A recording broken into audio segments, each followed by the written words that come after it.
Hello, Internet. Welcome back to the Fast Travel Lounge. You're listening to episode 59. My name is Patrick. I'm joined by Saif and Steve. Say hi, everyone. Hey, everyone. Why?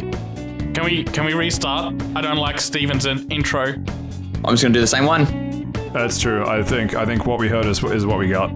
Damn it. The good news is you can edit it in post, and AI is so good. Actually, you don't even need the AI. You can just put a funny sound effect in there.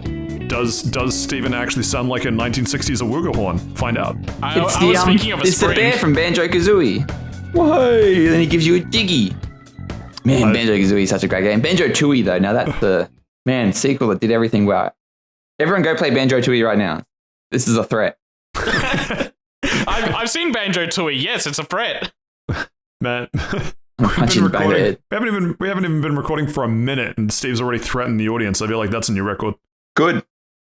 Good. Double down. You know what also is a record? Banjo-Tooie. Go play it. You know what? I've heard that audio podcast listeners are more scared of you than you are of them. What are they going to do?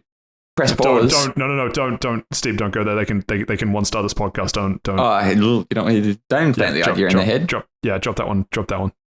Anyway, so Josh is away this week. Where is he this time? Seth, I think you had some theories. He went back to Clown College. I thought he was in the underwater level of Clown College. The underwater classy, if you would. I was really hoping that between the two of you, we wouldn't have something that we've already said Josh has said before. But so this time, first one was Clown College, second one was underwater, and I was like, oh, okay, Clown College. Fuck. So what's happened is that you know that tiny car that holds so many clowns in there, and it's just impossible that they all fit in there, but somehow they do. Yeah, one of those that's apparently also containing Atlantis. Yes, go on. Yeah, one of those fell into the ocean with Josh inside. One of those was painted to look like the Lotus from James Bond, the one that turns into the Aquata, the little submarine car. Yeah. Except the problem was it was engineered by me, so it wasn't waterproof at all, and it just filled up. It didn't even change. It was it was just painted to look like that. No. I thought to myself, how do we make this car go underwater? And I thought, well, why don't we just make it drive on the bottom? So I put a bunch of rocks in the floor. Put rocks in the wheels as well. Yeah, so wheels and rocks. So even when it's driving, you just hit a rock rattling. It's really good for making the car sink. Not very good for making the car drive underwater. Who knew? Well, if you put rock and roll, it completes the set, doesn't it? Amazing. We've now been recording for 3 minutes, and Steve has done his damnedest to kill everything that's been going on. He's threatening the audience and he's ruining your jokes. He has to be stopped. Yeah. The thing is, I'm scared to stop him. He sent me pictures of wife and kids that I don't even have, but I suspect he went to the future and proactively took photos and then sent them back to my past self, which I don't even get. It's not your wife and kids, it's that guy's wife and kids. and that fuck's sake. Yeah, to be fair, you walked into that one. You walked right into it, man. I didn't even get a chance to say the joke. Seth was already there. Just like that guy's wife, he was already there. I'm that guy. that me now. New wife it is. Would have been more of a banger if Steve had sent photos of his wife and kids and just bluffed. Anyway, it's actually a cry for help. looking for a way out. I'm just going to get smokes. Can you guys watch my kids? This is a picture. I don't know about you, Steve, but based on how the last 4 minutes of this podcast is going, it sounds like nothing but a cry for help. Anyway, round the lounge. Seth, what have you been up to this week? I have been doing multiple things. I played the new Theatrhythm demo, and I played Hi-Fi Rush all the way through. I have mixed feelings on Hi-Fi Rush, but overall it's really good. And Theatrhythm, hey man, holy shit, this is just the Round the Lounge part. You don't have to what you want to drop the full IGN video review now or no. I'm saving the IGN review for Hogwarts Legacy. Okay. Oh fuck! What a rogue thing to say. Let me guess. You went out and you were like, I'm going to drop $600 on Hogwarts Legacy. No. I got given a review code, and I have multiple issues with the game, but it's getting a 9 out of 10. Okay. I don't know. What are you talking about? It's a good game. That's how the IGN review went. He listed 20 complaints about the game, and he's like, but it's Harry Potter, so it's a 9 out of 10. Look, honestly... To be fair, that's the Game Freak treatment, right? Yeah, that is the Pokemon level scale. Whoa. Let's something about people in glass towers, but I don't think we should be mentioning IGN on this podcast. We're a reputable organization. Yeah, we follow Kotaku around here. Follow. They don't even give review scores anymore. They just write a bunch of paragraphs. And it's like, yeah, I sort of recommend it. I'm like, I don't care. Gamatsu has entered the news section and the chat. Where press starts here. That's an Australian journal. We're GameSpot, but like the old like the no fuck no. We're Cheap Planet. We're Cheap Planet forums. There we go. Cheap Planet forums. We're Game Facts. Damn, we're not even reset error. No, we're not doing that. Oh man, this I don't know how we got. I don't. Is this a first? We went on a wild tangent in the middle of Round the Lounge. I don't think we normally do that. Normally we're able to contain ourselves until Saif talks about Final Fantasy. Has it? Yeah, it's. There's been multiple times as well. There's been multiple times I've edited a podcast. I'm like, okay, so this is where Round the Lounge starts. Wait, is this someone's week? No, we haven't finished Round the Lounge yet, but someone's just talking forever. You skip forwards and it's still in the lounge. You're like, where the fuck are we? You have to pull out the map that just says you are here, but you are here is in the middle of fucking nowhere. Anyway, Steve, what have you been up to this week? I have been playing a little driving game called Wreackfest. Okay, so other than how you go to and from your house, what have you been playing? Same thing. It's actually a simulator. Yeah, that's the word I was looking for. I was thinking of like a biography, but that's not quite the word. Biography. Well, if a video game is like based, so maybe this is the Steven prediction. In the next 10 years, we'll have biographical games, and they'll be like biogamical. There you go. I've said it. Steve's biography is just wreck me. Ooh, no, it's that that SpongeBob episode where Squidward's stuck in traffic. It's like that, but or the one where is it the fish that starts really happy and then just does his 9 to 5 for like. Or is that Squidward, where he does his 9 to 5 for 2 months and just slowly goes insane? Oh, yeah, that's that fish, yeah. Oh, man, you can be that fish. Stuck in at least I'm not stuck I'm not stuck in traffic because I work from home a lot. So you're stuck in traffic behind my shitty attempt at an Aquata with Josh's bloated corpse in it. Well, just me and these four walls. Me and these four walls and everybody else. Whoa, enough about my demons. So Wreackfest. Cry for help, huh? Yes. Cool. WAHEY, as they say. They definitely do not. But yes, I've been playing Wreackfest. The definition of mid. Jeez. That's harsh. Yeah. Okay, I don't know what to say. I thought you'd say something funny. But you did not. Steve's just not sure whether or not to double down. Like, fuck, maybe I was too harsh. So something being the definition of mid is like so harsh to me because if something's bad, then maybe you get some enjoyment out of that. If something's good, then yeah, you're definitely getting enjoyment out of that. But mid is like a danger zone. How can you get enjoyment out of something bad? I don't. People are weird. I don't get that. But that's what I've been doing. You get to laugh at it. But within the last week, I've had a bit of lower back pain, so I'm really coming to terms with my mortality. So I'm really going to start getting out there and doing the exact same things I've done. So you're playing the game of life? Yep. Twists and turns, as they say.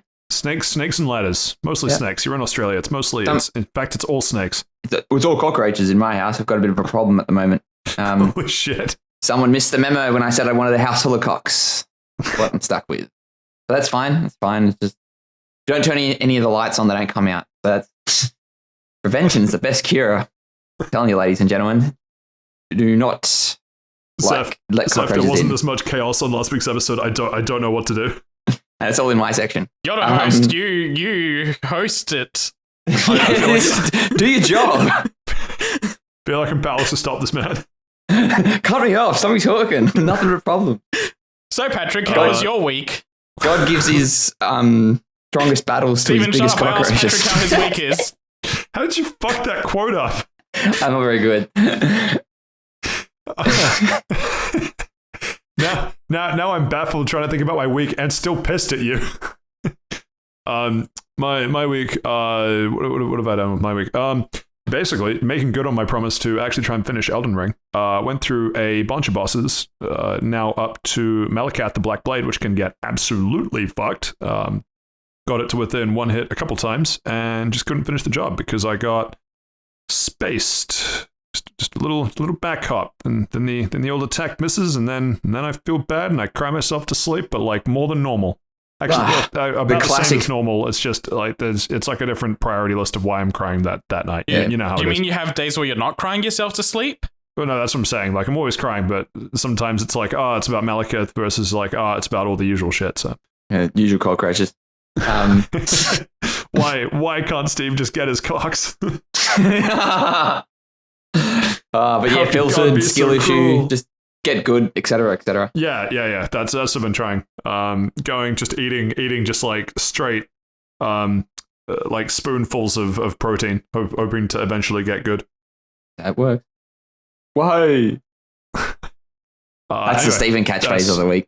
I realized I brought that up around the lounge. That's basically been my week, and that's basically my update. So, I guess we'll just skip past me. Now we can get to 20 more minutes of me just shit talking. Yeah, definitely not gonna do that. Why don't we go through Theatrhythm, Saif? Yeah, sure. So Theatrhythm is the newest game in the Final Fantasy rhythm game line. First time it's going to be coming to consoles because I think it was just 2 beforehand. They were both on the 3DS, and they did relatively well as far as I know. But this time they're going all out. They've removed the Final Fantasy name from the title this time because, hey, they're going to do DLC, and all the DLC stuff seems to be other Square Enix properties. All right, blockchain. NFTs. There we go. Yes. Babylon's Fall. Sharing a brain cell. Here we go. Oh my god, they could do Babylon's Fall music in this.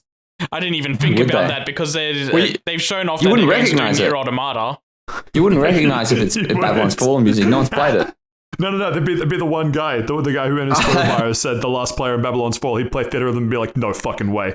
WAHEY! You know what? Update. What's the what do you guys think the Babylon's Fall Steam numbers are? Oh shit. They close it at 0. It's not closed yet. It's closing in March. Yet. Yeah, it's got a little bit of time left. 1. Active players 5 and last 24-hour high 20. But no, I reckon it's like 0 players now, 1 player in the 24-hour peak. Like, jeez. So I'll go backwards. 24-hour peak is 8. Playing 21 minutes ago, 1. I really hope it's that one guy. God, if it's a different one guy, I'll be very sad. He's trying to juice himself up before he gets to go play Babylon's Fall music and Theatrhythm. That guy's wife. All right. Steve, buddy. Sorry. Steven, no. it's time we drop the charade. This isn't a podcast recording. This is an intervention. All right, finally. Saif, it's time to drop the charade. It's not a charade about Steve's intervention. It just make it more meta. No. Steve, you have a choice before you. On one hand, you have that guy's wife. On the other hand, you have the WAHEY or whatever the fuck you've started doing this episode.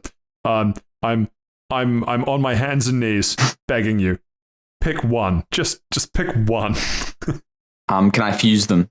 No. That guy's WAHEY. You can't sacrifice summon your fucking catchphrase for this episode. All right, I'll do WAHEY. WAHEY. I'll do it every time there's like a WAHEY guy now? All right. Yeah, I'm a WAHEY guy. I'm nothing but fresh per episode. We get a new difficult Steve to put up with every week. God gives his weirdest Steve to his strongest podcast friend. I mean, fucked that one up too. Nah, actually, that one was pretty close. We'll take that one. Where the fuck were we? Oh, right, yeah. So Babylon's Fall guy. Well, really, we're in Seth's review. I hope Babylon's Fall Guy is like listening to all the music he can to get ready for the Theatrhythm DLC drop. Do you think there'd be DLC in Fall Guys for Babylon's Fall Guys? I can't take this anymore. I don't think so. These puns need to stop. Saif, buddy, you're talking about Final Fantasy. What the fuck did you think would happen? I expected to be interrupted, not to put up with shitty puns. It's one or the other. You know what? Host privilege. I'm gonna sacrifice summon and fuse both of these. All right. Finally. Polymerization. That shit. Anyway, Theatrhythm is a really cute and fun game. The demo has 30 tracks, I think it was. It's a pretty decent number of tracks. And it also has I assume Theatrhythm implies that it actually is a rhythm game. So what is the gameplay? What do you do with the 30 tracks? Yeah, so the demo has 2 gameplay styles that are in there. They're basically the same thing. It's just one is called a battle style and the other one is a field style. And no way. No fucking way. The battle style. They look at Pokemon Legends Arceus and they're like, we need that. They've been doing this since the 3DS games. There's also a third one that's like it's the same as a battle style, but they play FMVs in the background of the games that have that's associated with that music. Wait, fuck, no, it's not Legends Arceus. It's Pokken Tournament. It's fucking Pokken Tournament. Yeah, it's Pokken Tournament. The 2 different phases. Yeah. But yeah, so the battle style is like you have 4 lines, 1 line representing each party member, and it's just kind of like fluff that kind of exists. But so kind of like Rock Bandy type thing, like different notes on different tracks. No, it's the same notes on different tracks. It's just a different type of like visual flair to it. So like Rock Band, I'd imagine like you get green, red, yellow, blue, and so on as your different notes. You need to be on the right track to hit the note. Yeah. Yeah, this one it's they've got red ones which are just single button presses, green notes which are hold presses, and yellow notes which are directional pad presses, like using the thumbsticks. And those can show up on any of the 4 tracks. So it's just like visual flair to keep your eyes moving and keeping track of what notes you have to press. And each of the 4 lines represents one of the different party members you have. But again, that's just kind of fluff just to like, I hit this note, this party member is going to do an attack that I'm not paying attention to because I'm paying attention to the charts instead. But yeah, so what's the differences between the 2 styles is just kind of like how the hold note functions. In battle style, you'll just have regular hold the notes down, and sometimes there'll be other segments where you got to tap a button while you're holding one down or so on. But in the field style, you hold it down, and you'll also have to use the thumbsticks to move up or down along with the track. So it's just kind of like another layer of difficulty to the game. Is it right? When you say it adds another layer of difficulty to the game, does it make it more? I hate to use the word in sentences, but does that make it more difficult, or is it just making it more complex? It makes it more fun. More. If you remove that extra layer, is it brain dead boring?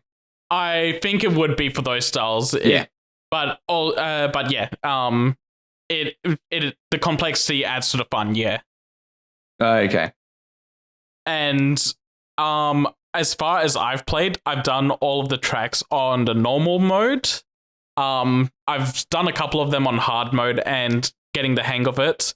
I've seen the expert track listing, and holy shit, those tracks go insane with how many notes they're throwing at you. Like, I cannot keep up with it. Like Guitar Hero Through the Fire and Flames. Basically, every track is like that. So my recommendation. All rhythm games get like that towards the end, don't they? But this is like every track is doing that. Every track is a Through the Fire and Flames beginning Git section. Oh, that's a bit too much. But yeah, even the Babylon's Fall track. There is no Babylon's Fall track in the demo. Oh, I just figured it would be just 4 empty tracks with the number of players. They have music from Final Fantasy 2, 5, 7, 13, 14, and 15. Of course, they have 7 in there. Of course, 7's widely popular. Of course, you're going to attract people by going, "Oh, hey, we got 7 music in this." You got to cast the widest net you can. Arguably one of the better soundtracks as well. You know what they say? God gives his widest fishing nets to his strongest Final Fantasy players. Maybe leave that to the experts. In a very rare case of agreement, I agree with Stephen on this. 7 is like one of the better up there Final Fantasy OSTs that I've heard. 13's really good as well, actually. 13 is very good. 14 was also banging, and I haven't played it. 15 has one of the best tracks from 15 in the demo. Which demo? There's like 4 demos, man. Come on. No. I mean, in this Theatrhythm demo, in this, it's got one of the best 15 tracks in it. Sorry, I thought you meant like one of the Final Fantasy 15 demos, of which there are like 3. Yeah, no, not those.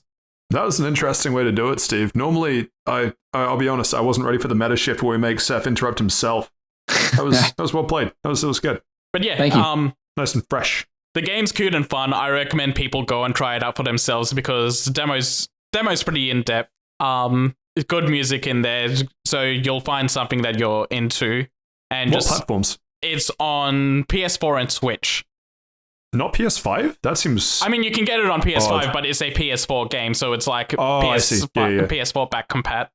But Gotcha. here's the part I want to get into, which is like my holy shit, what the fuck is Square Enix doing with this game sort of thing. I'm going to break down the prices and the special editions of this game, and I want your guys' input on this. I actually did the math on all of these. How much are you paying per song for each of these editions as well before we started recording? So base game is 85 Australian dollars. You get 385 songs. So that's about $4.53 per song.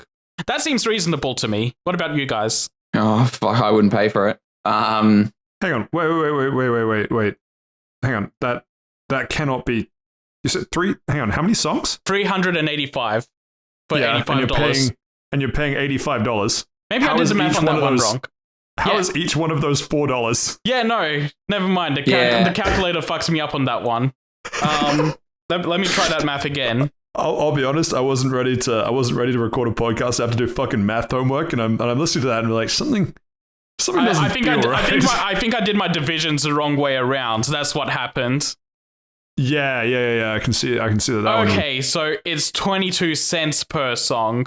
Yeah, okay, that seems more. I'm like $4. That's okay, good. So, yeah, that seems like reasonable, but I think that is a very disingenuous. It's not a very good way. Disingenuous.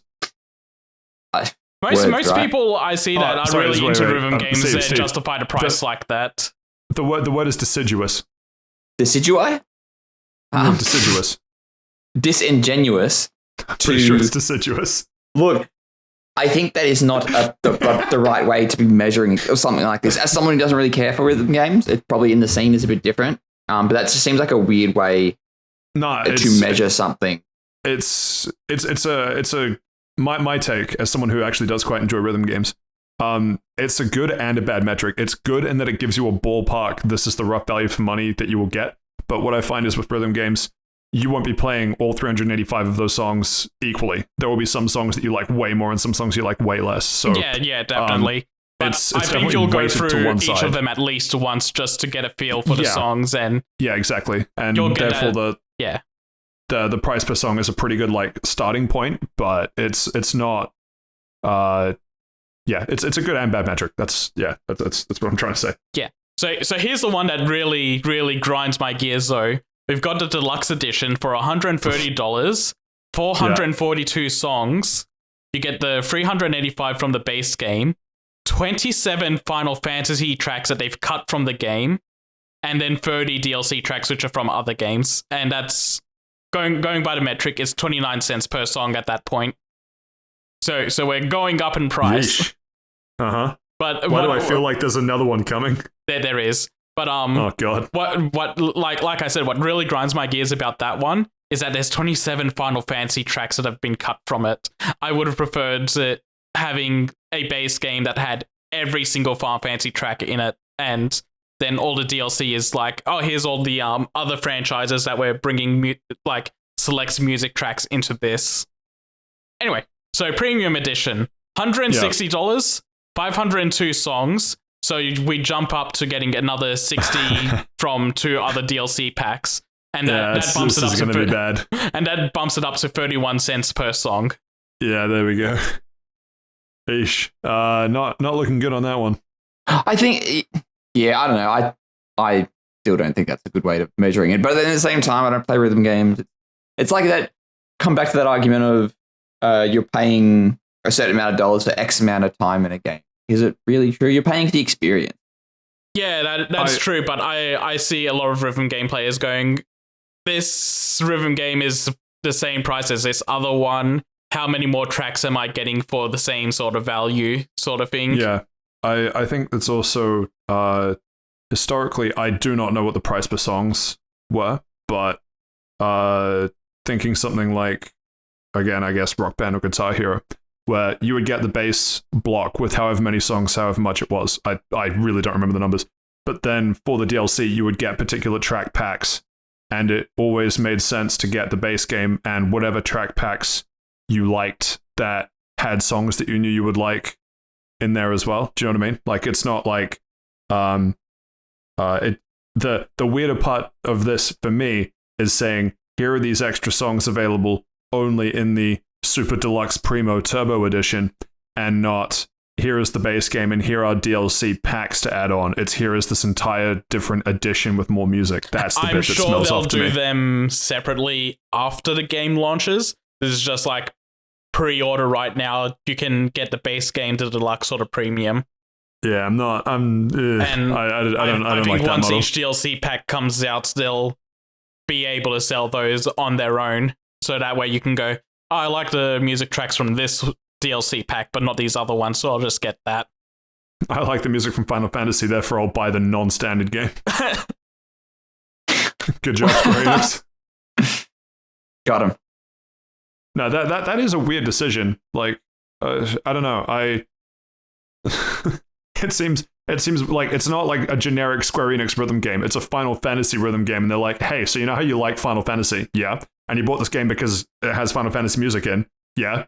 Final Fantasy music is DLC. Okay. Yeah, it seems like a weird way to push people to go towards the deluxe edition. And the deluxe edition is a $45 jump. So that's a bit much for getting every single Final Fantasy track plus some extra. Yeah. I feel like Steve is not making a bigger deal about out of this as he should be. I get the feeling that like this is a whole I'm not really getting outvoted. situation It's just again.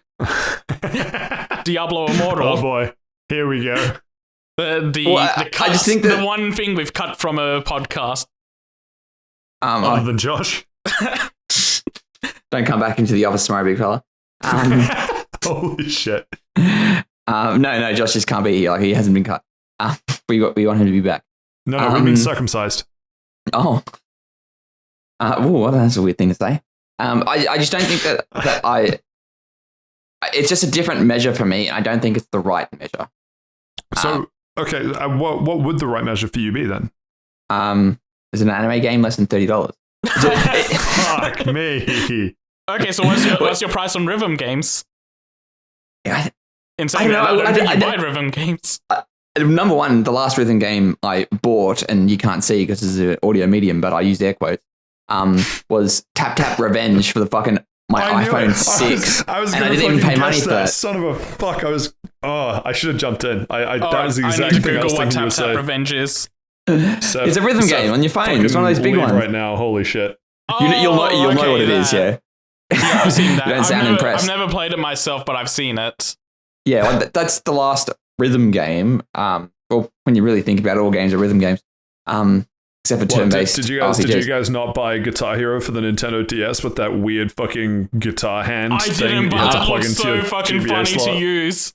It looks terrible. My friends got one, and I used it for like an hour and a half, and I got the worst fucking wrist cramp. I thought I was gonna die. Man, they just don't make games like they used to.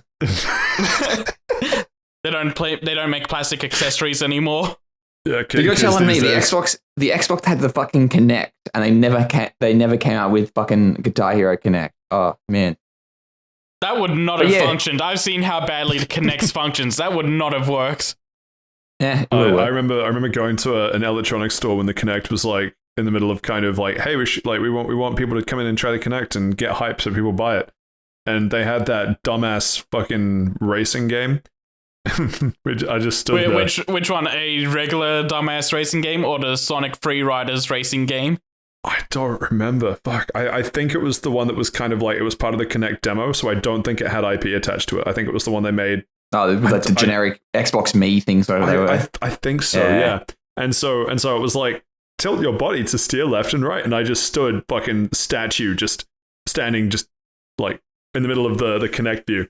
and there was enough kind of assistance and like aid controls on it that I still ended up coming like third. Shit accessory, that's all I'll say. Plus, it watched you while you sleep. Good. It can send a fucking alert to the ambulance if one of the cockroaches crawls down my throat. Anyway, we've spent longer on this section than I thought we would. Theatrhythm, good. Go try out the demo. Are you going to buy it? When it's cheaper. I'm not paying $160 for the complete edition. Well, then isn't that... Look, it doesn't matter then. I get the feeling you sort of validated me in a weird way, but it's fine. We got there. He definitely did not. I think the price per songs is good, but I don't want to drop $160 in one go. Yeah, no, $160 for a video game, that's fucked. $160 for anything, to be honest. VR Beat Saber. Oh, very true. Now that's a rhythm game. Yeah, true. Infinitely extendable things on mods. Get fucked playing it on anything other than PC. Right. Thank you for that, Saif. Steve, Wreackfest. How wrecked did you get this week? I had a bit of a fest of it. Like infestation because of the whole cockroach thing. Oh, that was a good one. Hey, thank you. In Wreck Station. That's what they say. They say, Patrick, the host of FTL. That's a good one. What? Anyway, so where to start with this one? So Wreckfest came out. It was like I believe it was a Kickstarter campaign a while ago. And I remember hearing about this game when it was called Next Car Game, and I think I might have seen a trailer for it borderline 10 years ago now, because it would have been a million years ago. And the way that I saw it, it was sort of like a weird demolition derby game that had like racing elements. And I'm like, you know what that sort of sounds like? It sounds like the Burnout series. And my favorite part about the Burnout series was literally just crashing into people, and it does that slow down crash animation. You know what was always great about Burnout? When you're when you're trailing someone and the AI freaks out and crashes themselves. yeah, and then you get the psych out takedown. Yeah, psych out takedowns were the best. Yeah, good, yeah, man, Burnout. So I think I had this game sort of in my eye for a bit. It came to PC, and I'm like, yeah. And then I came to Xbox consoles a couple years ago. And you're like, ooh. Yeah, and I'm like, ooh, I'll keep an eye on this. And then go on. Yeah, and then it went on sale, and I believe for like at that point you were just erect. Yeah. Wreackfest.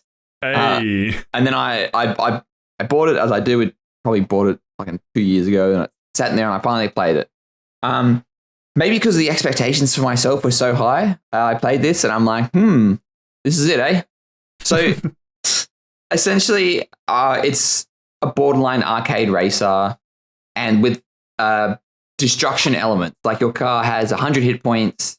All the other opponent cars have 100 hit points. There's like special attacks and like physical attacks. You can only do 4 moves. Different types. It's actually turn-based. Yeah, there's like a whole terrestrialization thing in the latest stuff. It's crazy. It goes into 2 phases. There's a field version and there's a battle version. And there's no voice acting. Wait a second. I think Pokken Tournament actually did have voice acting. Yeah, it did. Yeah, so I think one of the phrases that the game itself uses to describe in one of the first, maybe it was one of the trailers I saw or something, was they call it vehicular combat. Yeah. And when you hear that, that's like, fuck, that is the coolest fucking thing. It must have been on a trailer while I was like installing the game. I watched it and I'm like, fuck, that's sick. And then you play it and it doesn't really turn out like that. Like, because as you can understand, like a lot of the races have like 16 or 24 players.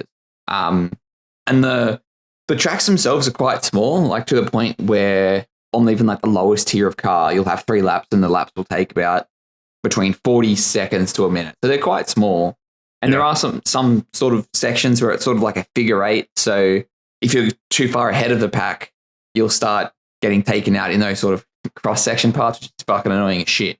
But as you can imagine, if you've got like 100 hit points, like as fun as it is to ram into other cars and stuff, you don't really want to, because when you've got 16, 24 cars on the track, if you're hitting everybody, you're eventually taking a lot of chip damage. Do you take damage for hitting other people? You take less damage. Yeah. Yeah. So let's say all 3 of us are in a race. I win. Sorry, okay.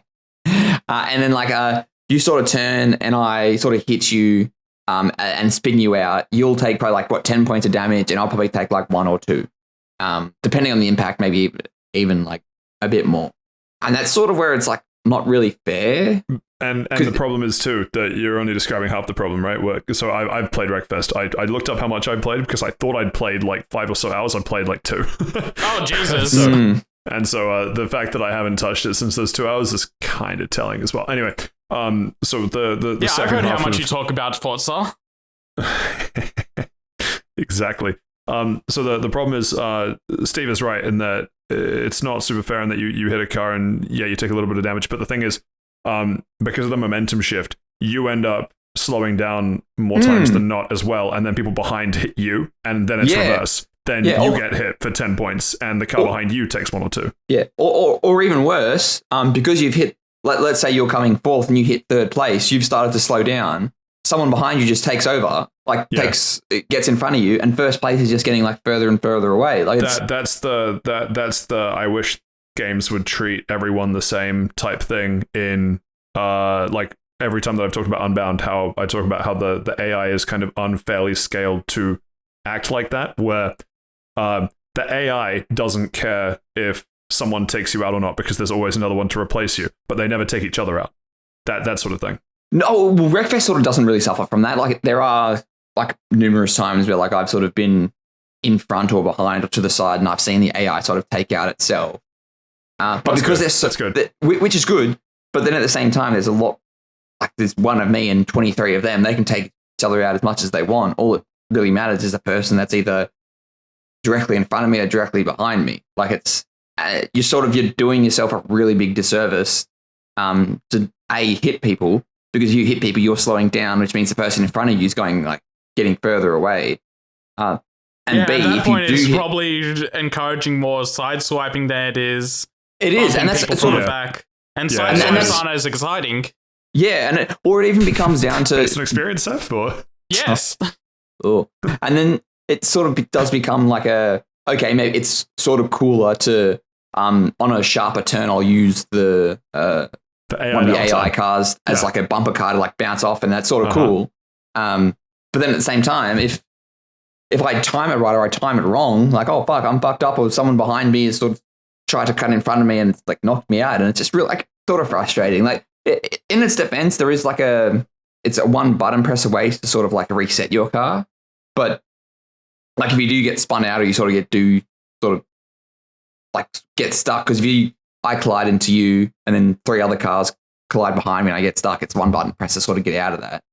But you shouldn't really have that. It just feels like what it's trying to do doesn't really translate well to racing. And there are sort of like 2 parts to this game. They call it demolition racing, which is sort of like that, where it's that you've got that vehicular combat, and then you've got like demolition derby sort of stadium, like 16, 24 cars, literally just in an arena, you're beating the shit out of each other, which is very, very fun. And usually the idea is to sort of like wreck as many cars as you can, or be the last one standing. The problem with that, though, is you've still got 100 hit points. And if you're, because you do get like sort of 1 or 2 challenges for every race. So for every race, let's say for one of these demolition derby ones, you might have one challenge that's place first, and your second challenge might be to do 1,500 points of damage, which is like really sort of ones to sort of aim for. But to inflict 1,500 points of damage, you've got to be hitting a lot of cars. And if you're hitting a lot of cars, you stop, which means you're prime target for someone else to come through and T-bone you and do a shit ton of damage to you.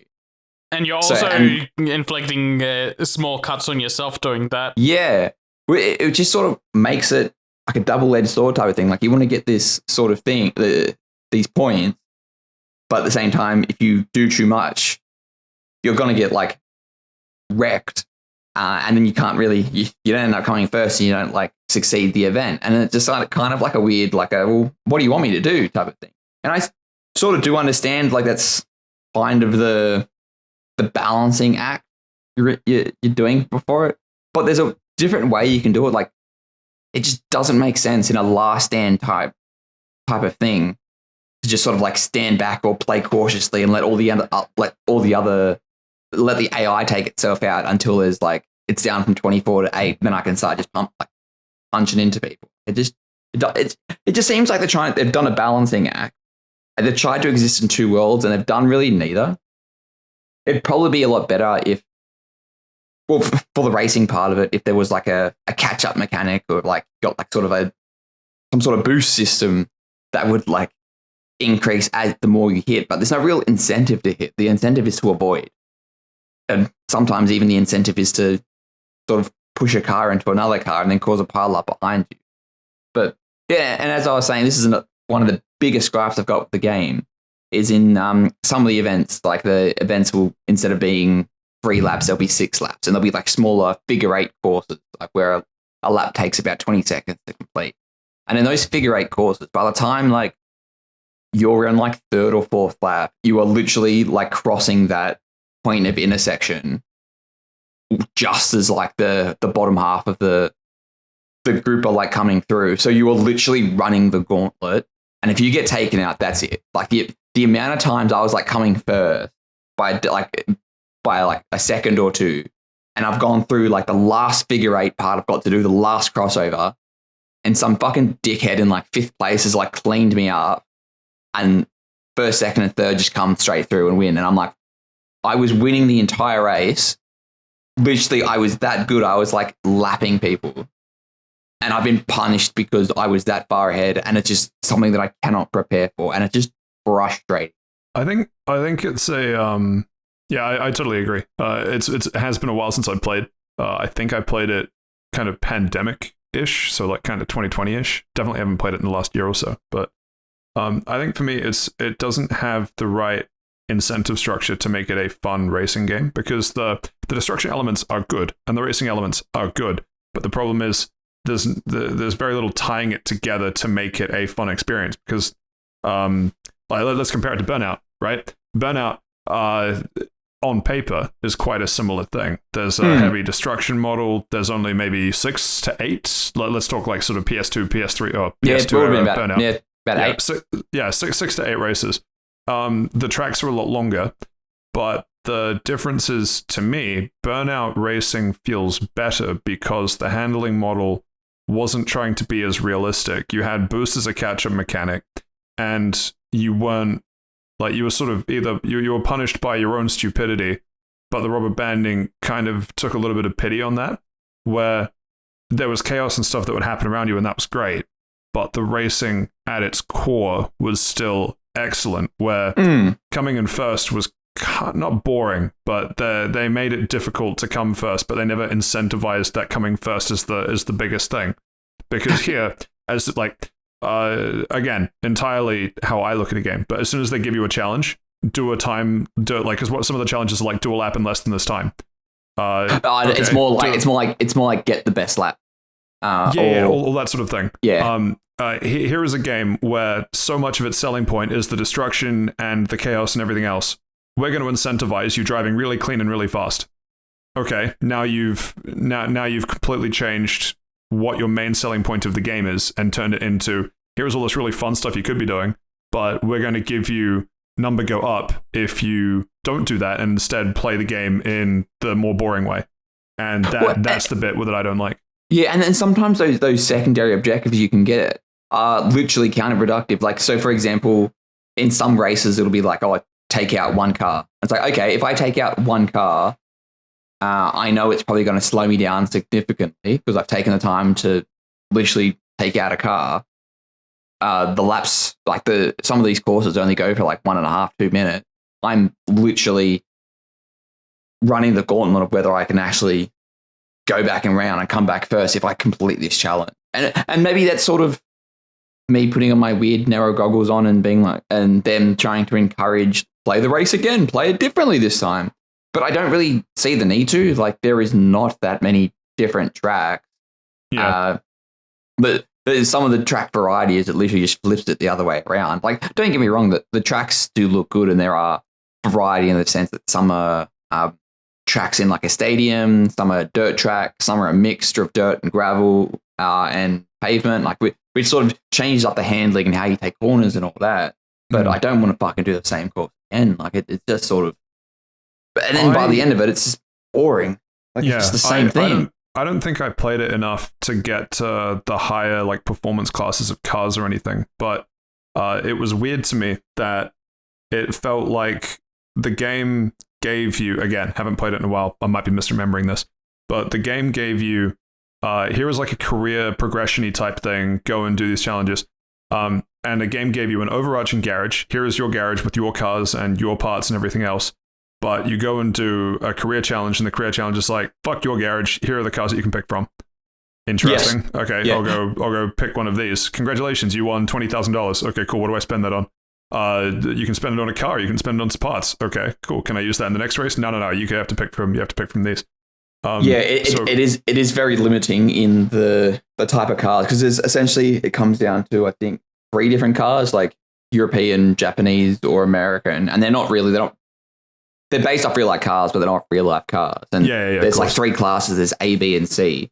And it literally, like, before I started putting it down, like when you're in the A tier type of class, your cars are sort of like going that fast. They're just not taking the corners. Like the corners in some of these tracks are just not designed for a car going that fast. That was what I was going to ask as the second part, in that the thing that I hated the most is that, again, comparison with Burnout being, I guess, technically second favorite racing series now, just because there's been more Forza games that I've played recently. But Burnout at its peak is probably my favorite racing experience, where you've just crashed, but they give you boost and a bunch of ways to get fast quickly, and then you can deal damage again.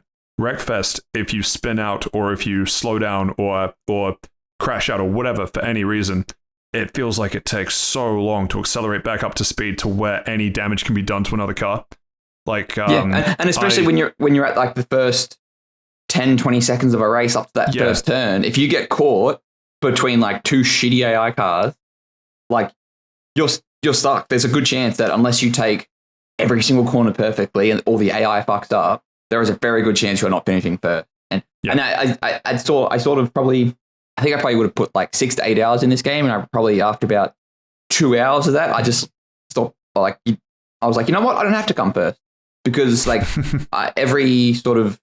But Steve, number go up, Steve. Got to get perfect number. But because every event will have, like, let's say every event's out of 200, and if you come first, you get 200 points. If you come second, you get 180. Third is 170, or so on, or whatever the value is. And then to get to like the next cup, you've got to get like 1,000 points number or whatever across all of the events. But and then sort of I just like, well, I don't want to have to restart this again because I took the turn 2 shit. Yeah, I'm just gonna come second and wait, and or third, or and just lose out on a couple of points. It's not the end of the world. There are other events for me to get on this. Like, I'm just sort of sick of doing this same one. And that's sort of what it came down to. Is like, I realized, I was like, this game's the same since I started it. It hasn't done anything new. There are a couple of variety things, like in those demolition derby type things. You'll be in you'll be on a lawnmower or a bus. Exactly. Yeah, some of the car changes to just something random have been kind of fun. Yeah, but like those are like those events, and it's like, all right, cool. Thanks for doing that. You might get another different one in the next cup, but yeah, this cup's fun. It just doesn't feel worth it. Like, I think there's like 6 cups, and I got through 5 of them, and I'm like, fuck, what am I doing? Like, yeah. Do you think spitballing? Because again, if I knew we'd been talking about Wreackfest tonight, then I probably would have actually gone back and revisited it a little bit just to kind of see if my previous thoughts are still accurate. Do you think? Because I remember. I'll say what I actually think, and then I'll give some context. I think Wreackfest would be improved if, instead of treating it like a traditional racing game where you get points based on placement, they give they give you points per race, and the points per race are inclusive of your placement, but also the damage you do or the way that you drive. Yeah, and that's an entirely score-based system at the end rather than placement-based system. And the reason I say that is because I think about how road rage events and Burnout was some of my favorite, which were circuit races with no lap. It was just a number. It was just a timer, and you got as many takedowns as you could in the timer. That's what I half expected this game to sort of turn into, just to be like, you've got 6 laps, see how many people you can take out. And it never becomes that. Like, you've got race events and you've got demolition events. demolition events exist in a stadium and it's last man standing, or get X amount of takedowns in 3 minutes. And then you've got race events and it's like, don't take anybody down or you'll lose. And that's just sort of where the frustrating is. They've tried to walk the line and I don't think they've gotten it. Yeah. And it's just, by the time you realize that it's like, you know what, this game's really the same as the second I picked it up. It's like, what am I doing? Like, nothing's changed. The cars sort of arguably get worse as you go on because the faster you're going, the harder it is to take turns. The faster you're going, the bigger the mess. Yeah, pretty much. Anti-speeding campaigns in New Zealand. Yeah, well, pretty much. Yeah, and then it's like, all right, cool. Well, then I'm done. And just sort of, I wasn't really vibing with the soundtrack. It was sort of just generic rock. So I was putting on my own music, and I'm like, you know what am I doing? Time to put it down. Yeah. Wreackfest, 5 waheys out of 10. Jeez. Stuck the landing, I noticed that you've been rather quiet since Steve was talking about your driving. Any comment from you? Not really. I feel like you guys basically had a good back and forth going there, so I didn't really want to interrupt. No, you could have. And you guys both of you guys have played Wreackfest, so I thought it was best to just leave you at it. Thanks, boss.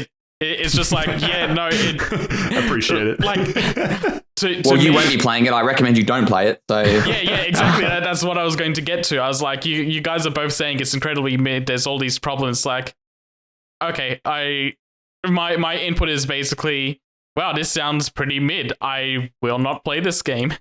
It's the sort of game. So yeah, final thoughts on me, and then we'll do the scores out of 10. But it's the sort of game that I think would actually have been a great contender for a rent it on the weekend and play with your mates type game from back in the day. Yep. I don't think there is any multiplayer, but There is. They even have private servers.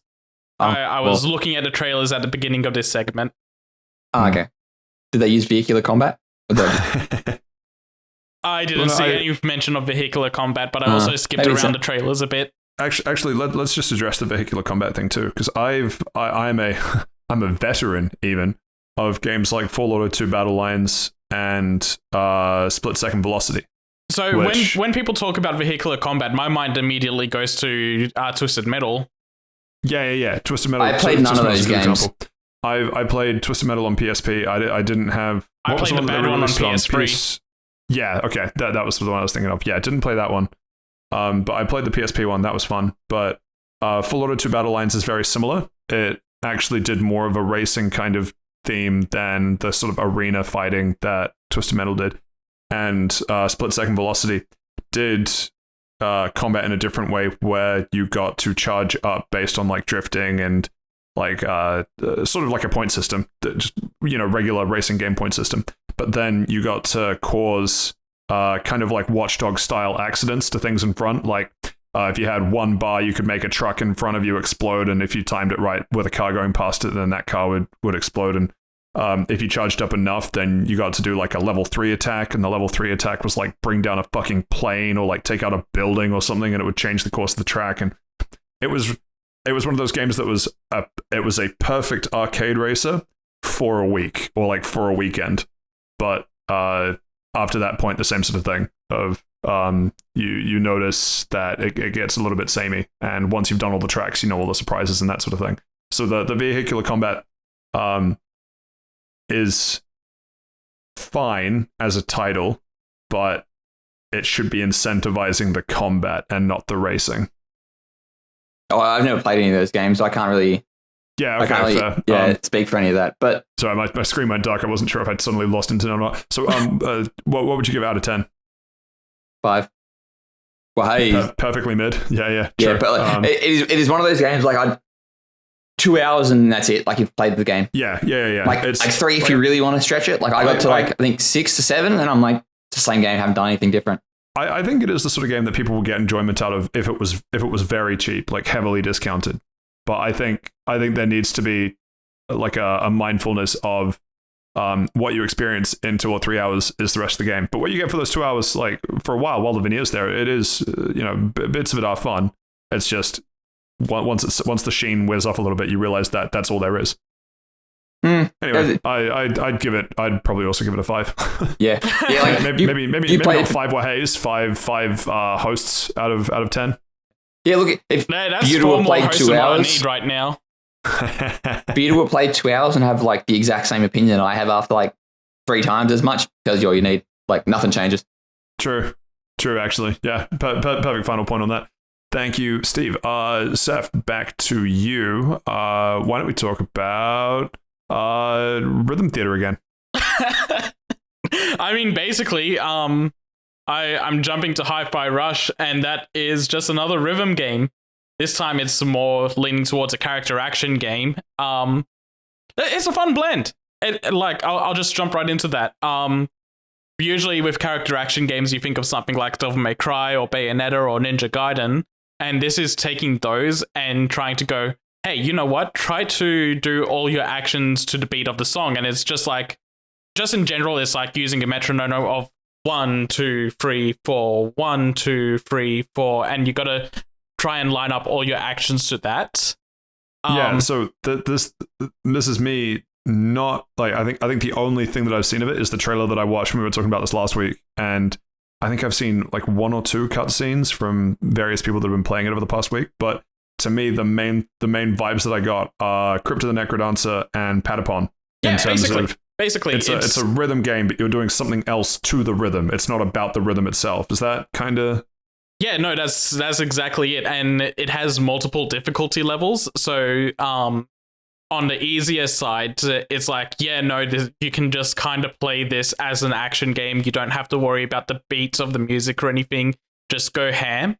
And the on the higher ones, they get more strict, and it's like your actions will still come out, but everything will do more damage and reacts better the more you're on beats. Like, for example, you get a dodge.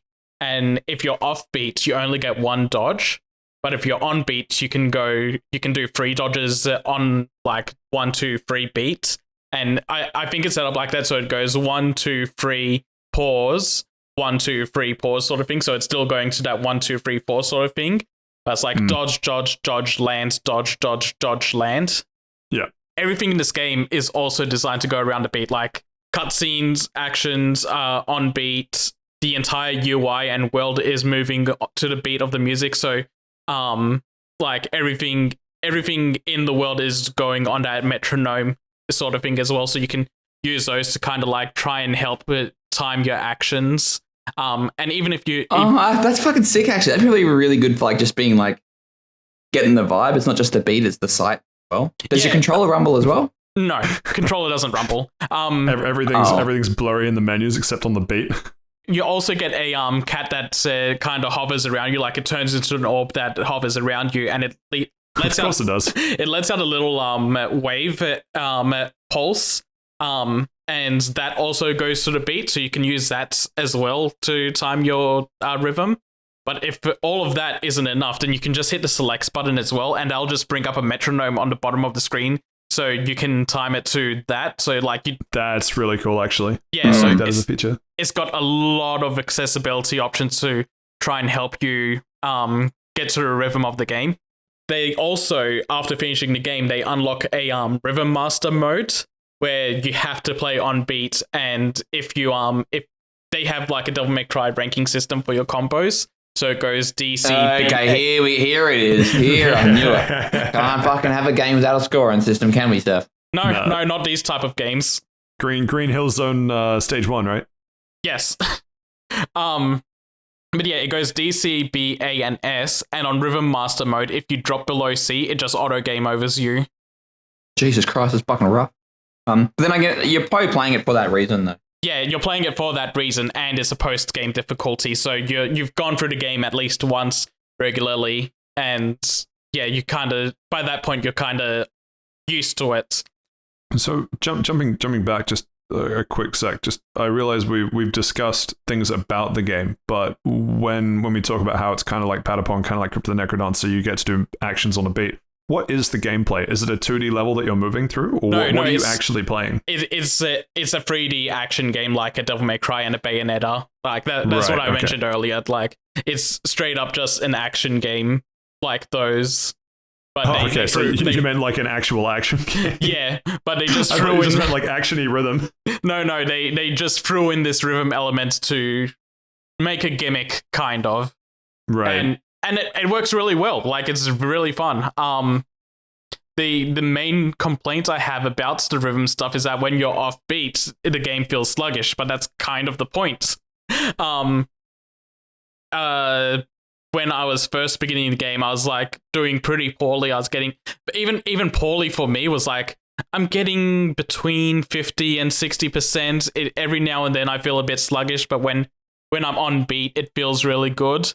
By the end of the game, I was getting up towards the 80% mark, and around the 80% mark is where it's like grading you as doing really good on the rhythm, while the 50 to 60% mark was like, this is about mid. Can you get like a whiplash mod? I don't know what that is. Yeah, I don't get that reference. J.K. Simmons would tell you if you're going fast or slow. Oh, right. I still don't get that reference. No, I do. God, Steve. I don't think there's nothing like that, but you just remind me that when you go into the training mode, they have a turbo mode. So instead of going 1, 2, 3, 4, they make you go 1, 2, 3, 4, 5, 6, 7, 8, 1, 2, 3, 4, 5, 6, 7, 8. And that at the beginning of the game, that was more up my speed because I'm like, yeah, I'm kind of getting these buttons out a little too fast, and doing it on the faster mode is more my speed now. I don't know if you can play the regular game at that pace, but if you can, that'd be really fun to try out. Is it the sort of game you envisage mods where people stick their own? Actually, can you stick your own custom soundtrack in there? I assume not. Not yet. No, you can't at the moment. There'll probably be mods that replace music. But yeah, that's what I'm wondering. Like what the modding scene could turn into, because it looks not engine-y, but it feels like the sort of game that is done in either Unreal or Unity, where people can kind of take it apart and replace parts of it fairly easily, like they did with Multiverses. Yeah, I'm actually not sure what engine it uses. I think it might be Unreal. But yeah, getting on to music though. They have a bunch of licensed songs for like the bigger moments, like the big set piece moments or the boss fights. So I need to ask this on behalf of Steve. So what is the price per song? Oh, okay. Shut up. Okay. Give me a second. Let me get my calculator up. Time for math homework. Follow along. Well, it's a Game Pass, so free. $0 per song. What's your estimate for the Hi-Fi Rush dollar per song? Let us know in the comments below. So if you to yourself, and Seth will tell you in about 10 seconds. If we're just going from the licensed songs, it's about $5.62 per song. Oh God! Oh, because this game was 45 Australian dollars. Is how much? 45 Australian dollars. So this is a budget game, and as I'll get to that in a second. Let me you have what, like eight songs? 2, 3. Yeah, 8 songs. Jesus. Sometimes it's scary being able to do math in my head. Well, I don't think songs are fair. These are beats. Beats by Dre? Beats by Chris Brown. Oh. But yeah, we've got like okay. Some of the winners here are like, we've got 1 Million by 9 Inch Nails, The Perfect Drug by 9 Inch Nails, Lonely Boy by the Black Keys, Invaders Must Die by The Prodigy. The fucking Invaders Must Die level is where I started like really getting in tune with the combat system and like the rhythm of the game. It just takes like one really good song to just kind of like snap you into it. And that was it for me. And that's one of the later game levels as well. But yeah, $45 for the base game, and it took me about 12 hours to play. So to finish it, you finish it? Yeah, to finish the main story, and there's still more for me to do because there's a whole post game thing as well that I'll get into in a second. Oh, the battle tower. Yes, actually. Wait, actually? Yes, actually, there's a battle tower. Man, every game just adds more while Pokemon takes it away from us. You know what? If you said Battle Frontier, I would have punched the mic. Oh God! I would have punched Steve. Yeah, good. Come get me. I think they call it like the Rhythm Tower or something. But yeah, anyway, $45 for the base game and another $15 for the deluxe edition. You just get free on Game Pass. Tell me there's not competitive breeding in the post game. There is not. I'd be very worried about that because you just have a robot cat as your one Pokemon equivalent. So it's not Vaporeon? No. Oh, I feel sick. I feel very sick. Yeah, I'm so sorry I did that. You're proud of yourself for that, Steve? You are vilified by the community for your actions. Stop, criminal scum. But yeah, you violated the law. All the deluxe edition gives you is a bunch of extra skins, but I really want to point out this one that I really like is that you get a shirt that says I bought the deluxe edition and all I got was this stupid shirt. I think you might have mentioned that when we talked about this release not last week. I've been saying last week, 2 weeks ago. Yeah. But yeah, that's such a good skin. That's such a good skin. I love it so much. There's other things like a guitar based on the cat, which is pretty cool. I'm thinking about getting it on my next page just to throw a little bit extra money at this game because I liked it so much, and also because of that deluxe edition shirt. Wait, is it a real life shirt? No, it's not a real life shirt. It's a shirt to use in the game. Boo! You bought the game. You don't need to give them any more money. You bought the game at full price on release. You contributed to their success. Let's talk at the same time, Pat. This is great. Well, sorry. Bit extreme. He sounded very mad about that. Me or Pat? I don't know what to do. He told me that I should cut him off when he goes on, and I tried, and he just kept talking. He made it my fault. He was really mad about me buying this game at full price on day one, even though the full price is like half the price of a regular game's release. That's not the point. You bought the game and you wanted to give it more money for a digital shirt. I'm going to sit here and stand for this. My entire shtick is paying $0 for games or a very reduced cost. I like to do things to make Steven mad. Yeah, I'm sorry for you know what they say about a fool and his money. You'll get pissed. Whatever. Who are you making fun of here? Me. My whole get bit Game is making Pass. fun It's of free myself. on Game. It's free on Game Pass. Saif, you could have this game. You could have all the personas. My whole bit is making fun of you. I know. Everyone's bit is making fun of me. My whole bit is just getting revved up when someone decides to spend money. Oh, sorry about that, fellas. Got a bit intense there. Hopefully those cockroaches aren't spending my money. There we go. I've lightened the mood. I feel like I feel like Steve's the type of guy who would send you $100, Seth, and he'd send you $100 on the envelope. It would say, "Here, Seth, use this money to pay for a game you've already paid full price for to get bonus content." And then you'd open it, and not only would $100 be in there, it would also be Anthrax, and then there'd be a second note that says, "Get fucked, you've already paid full price for this, you dumbass." It's not even $100, just a picture of Steven giving me the finger. It's a picture of me giving $100 the finger. Well, that $100 could buy me 2 beers in a West pub. Man, I hate the $100 could take a small chunk of change out of the thousands of dollars you probably had to spend on the Anthrax. You know what? That $100 could be used to buy 2 gift copies of this game.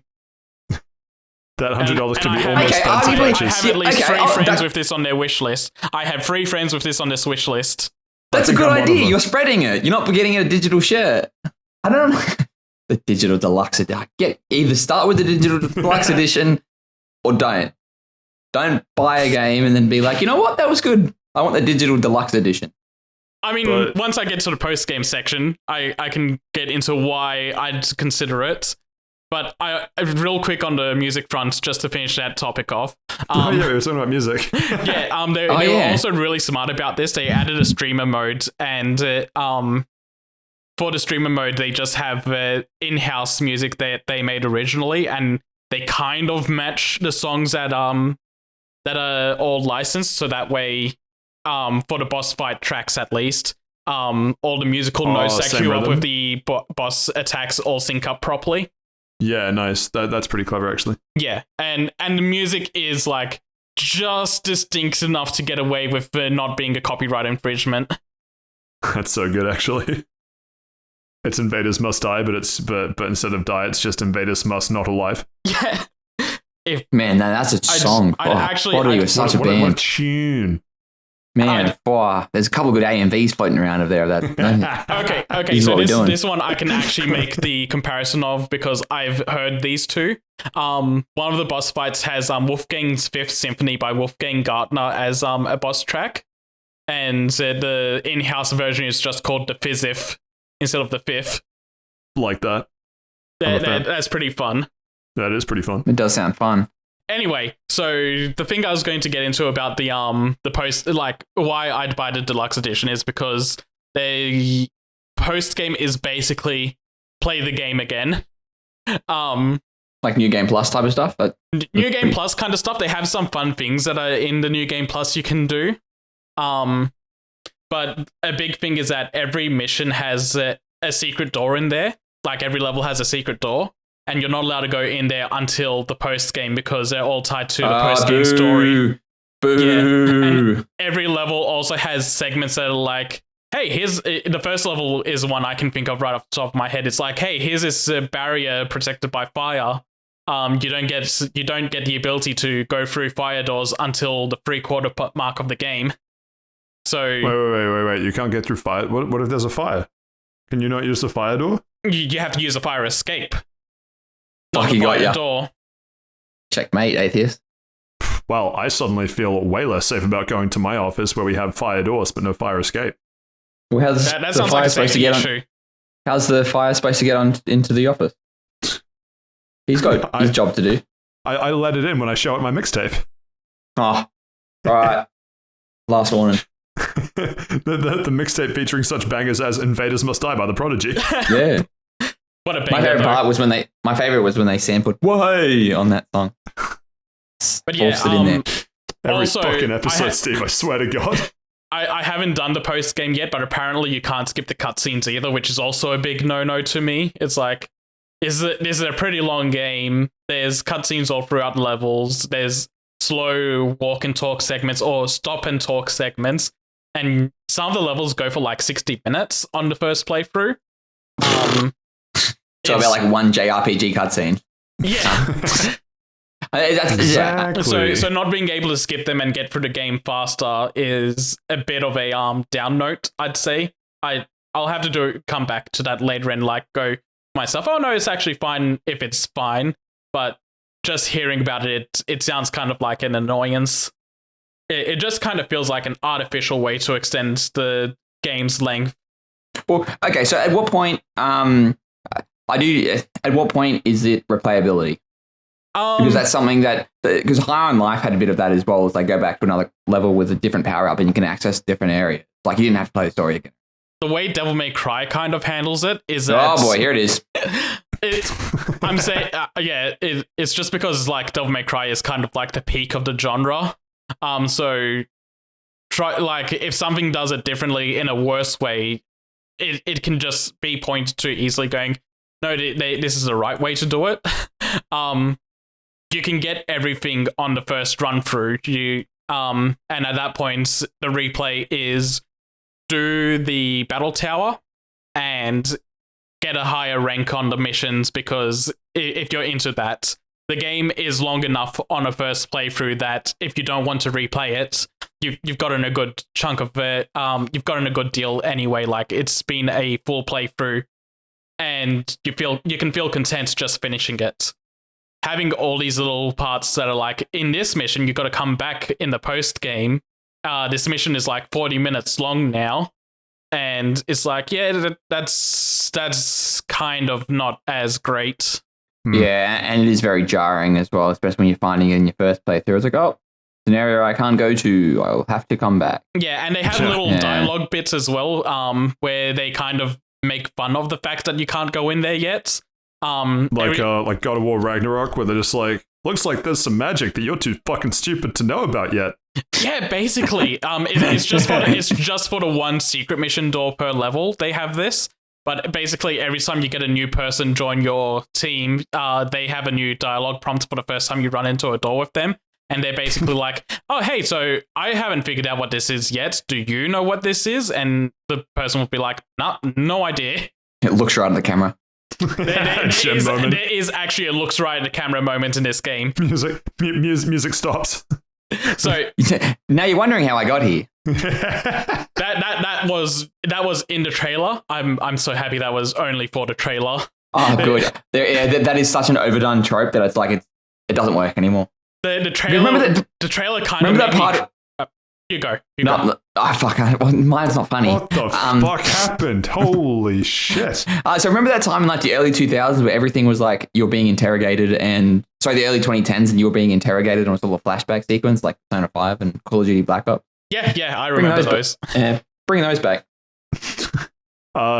Steve, we can't. We're being interrogated day to day with just cost of living crisis. You bought an egg lately? I did. Just a eggs single aren't expensive in Australia. No, it was the other way around. All I wanted was 6, but the thing is, everyone else wanted packs of 6 eggs, so I had to buy a 10-pack? Oh, you poor thing. No. What? A 10-pack of eggs? Those don't exist. Shut up. They come in 6 or they come in 12? All those weird 30-pack. He's in a different country. Maybe they pack them differently in New Zealand. What? They look small. I Googled it. Man, crazy. Yeah, we got fleeced by farmers market eggs, and it was like $13 for a 12-pack. Man. Yeah, like, it's shit's fucked. No, but they're farmers market eggs, so it was like a scam. Yeah, I'm not seeing a 10-pack of eggs on our local Woolies. That's countdown for you New Zealanders. Yeah, true. Yeah, all of the Kiwi listeners we have. Did you guys see that people are smuggling eggs across the US-Mexico border? I saw that. You're fucking kidding. It's better than drugs at the moment. Fucking cartels, Mexican drug cartels are smuggling eggs into the US. That's so good. I know. Didn't someone make a joke to Taylor Swift about the price of eggs and it looks like she doesn't get it? And then everyone's like, oh, she doesn't buy her eggs. I'm like, she's literally a quadrillionaire. She doesn't. The concept of money the concept of money doesn't exist to her. I'm just thinking of Arrested You know what? Development. I bet she still doesn't buy the deluxe edition. It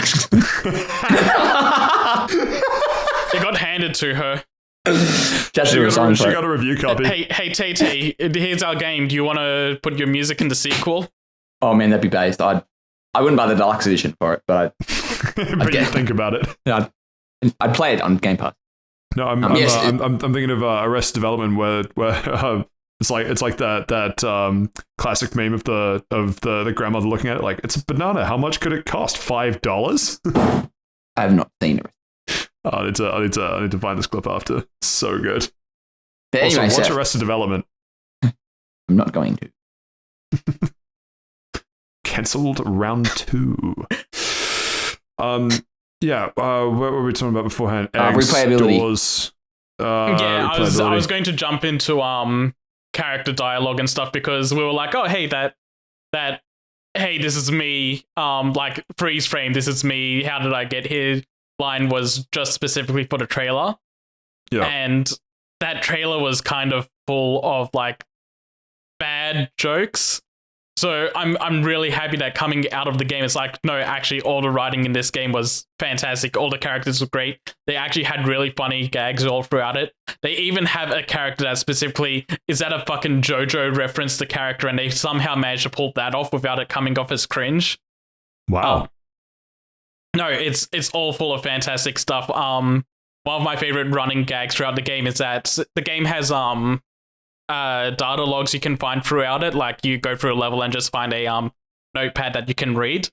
And one of them in like the 3rd level is this one machine that's been this one robot's been told, hey, it's your job to go through and fix up all the coffee machines, and he's really pissed about it. So to get his revenge before he's released from the company is that he's going to set all of the coffee machines to decaf. And that just starts becoming a running joke throughout the game. Like all these characters are going for coffee and they're being told it's decaf, and it's like, why the fuck is it decaf? Where the fuck is the coffee? One person's like, oh, I want my coffee. Why is it decaf? And someone goes, oh, you have to do a firmware update. And she's like, why does a coffee machine need a firmware update? You know what? Never mind. Just get me the decaf. It's pretty good. I'm just going to straight up spoil it. I fucking love the villain because he's such a failure of a person in general.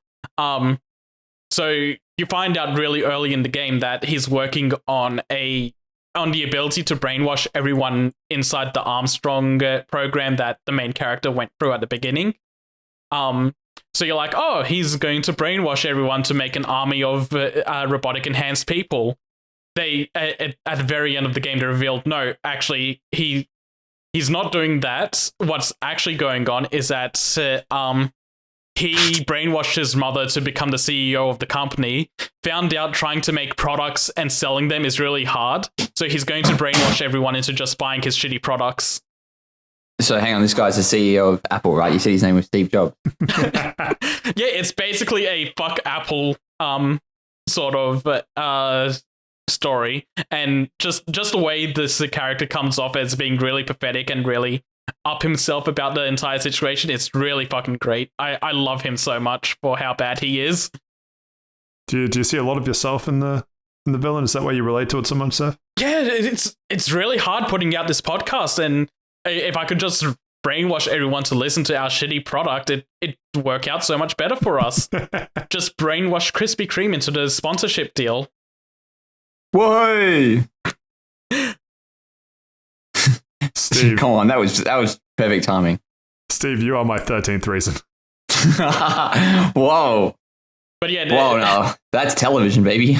There's also that's fun showbiz, baby. There's also fun extra things they throw into, like if the ending of the game is like you quickly go level sorry. Let me start this part over. When you do a level, it takes you back to your base so you can kind of like level up and get all your gear in check and then go on to the next level. In the final 2 or 3 levels, they just go level, bang, bang, bang, back to back, because it's like just story beat after story beat after story beat happening. If you quit out before the final boss like level, you'll load back into the game in the hideout, and every single character will start calling you out for breaking the pacing of the game. That's great.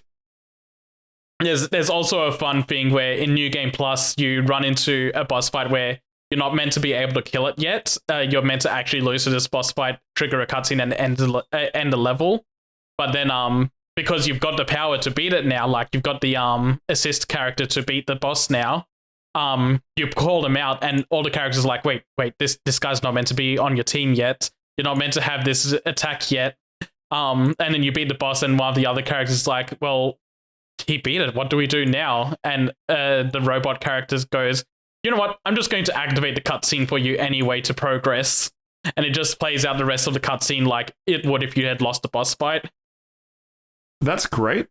But other than these little bits of dialogue and I guess the hidden door, it still seems like you're playing a lot of a level for what would otherwise be not a huge amount of change.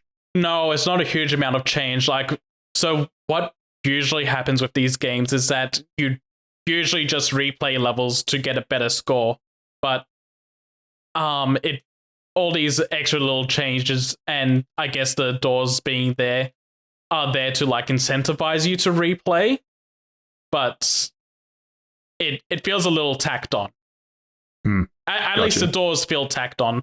The dialogue changes are just kind of like, for some reason, they went out of their way to put so much missable dialogue and little details that it's kind of cute and funny that they did that. But yeah, the last thing I want to touch on is just like little details that I thought was really fun in this game. Every level gives you new sound effects for your attacks to match whatever the new background music for the level is. Every time you land an attack on beat, you have a little like invisible crowd going, hey, hey, hey, to every one of your attacks. And my favorite one is that when you get to A and S ranks, you have the invisible crowd start chanting the main character's name over and over. So they start going, chai, chai, chai, like pushing your motivation further and further. It's little details like that I love in a game that just kind of add to the experience. Like they went above and beyond on the sound effects and the audio design in this game, which you want for a rhythm game. I know that's the last thing you want to speak about. One thing that I want to quickly touch on is, how do you think the stealth release played into how well this game is done?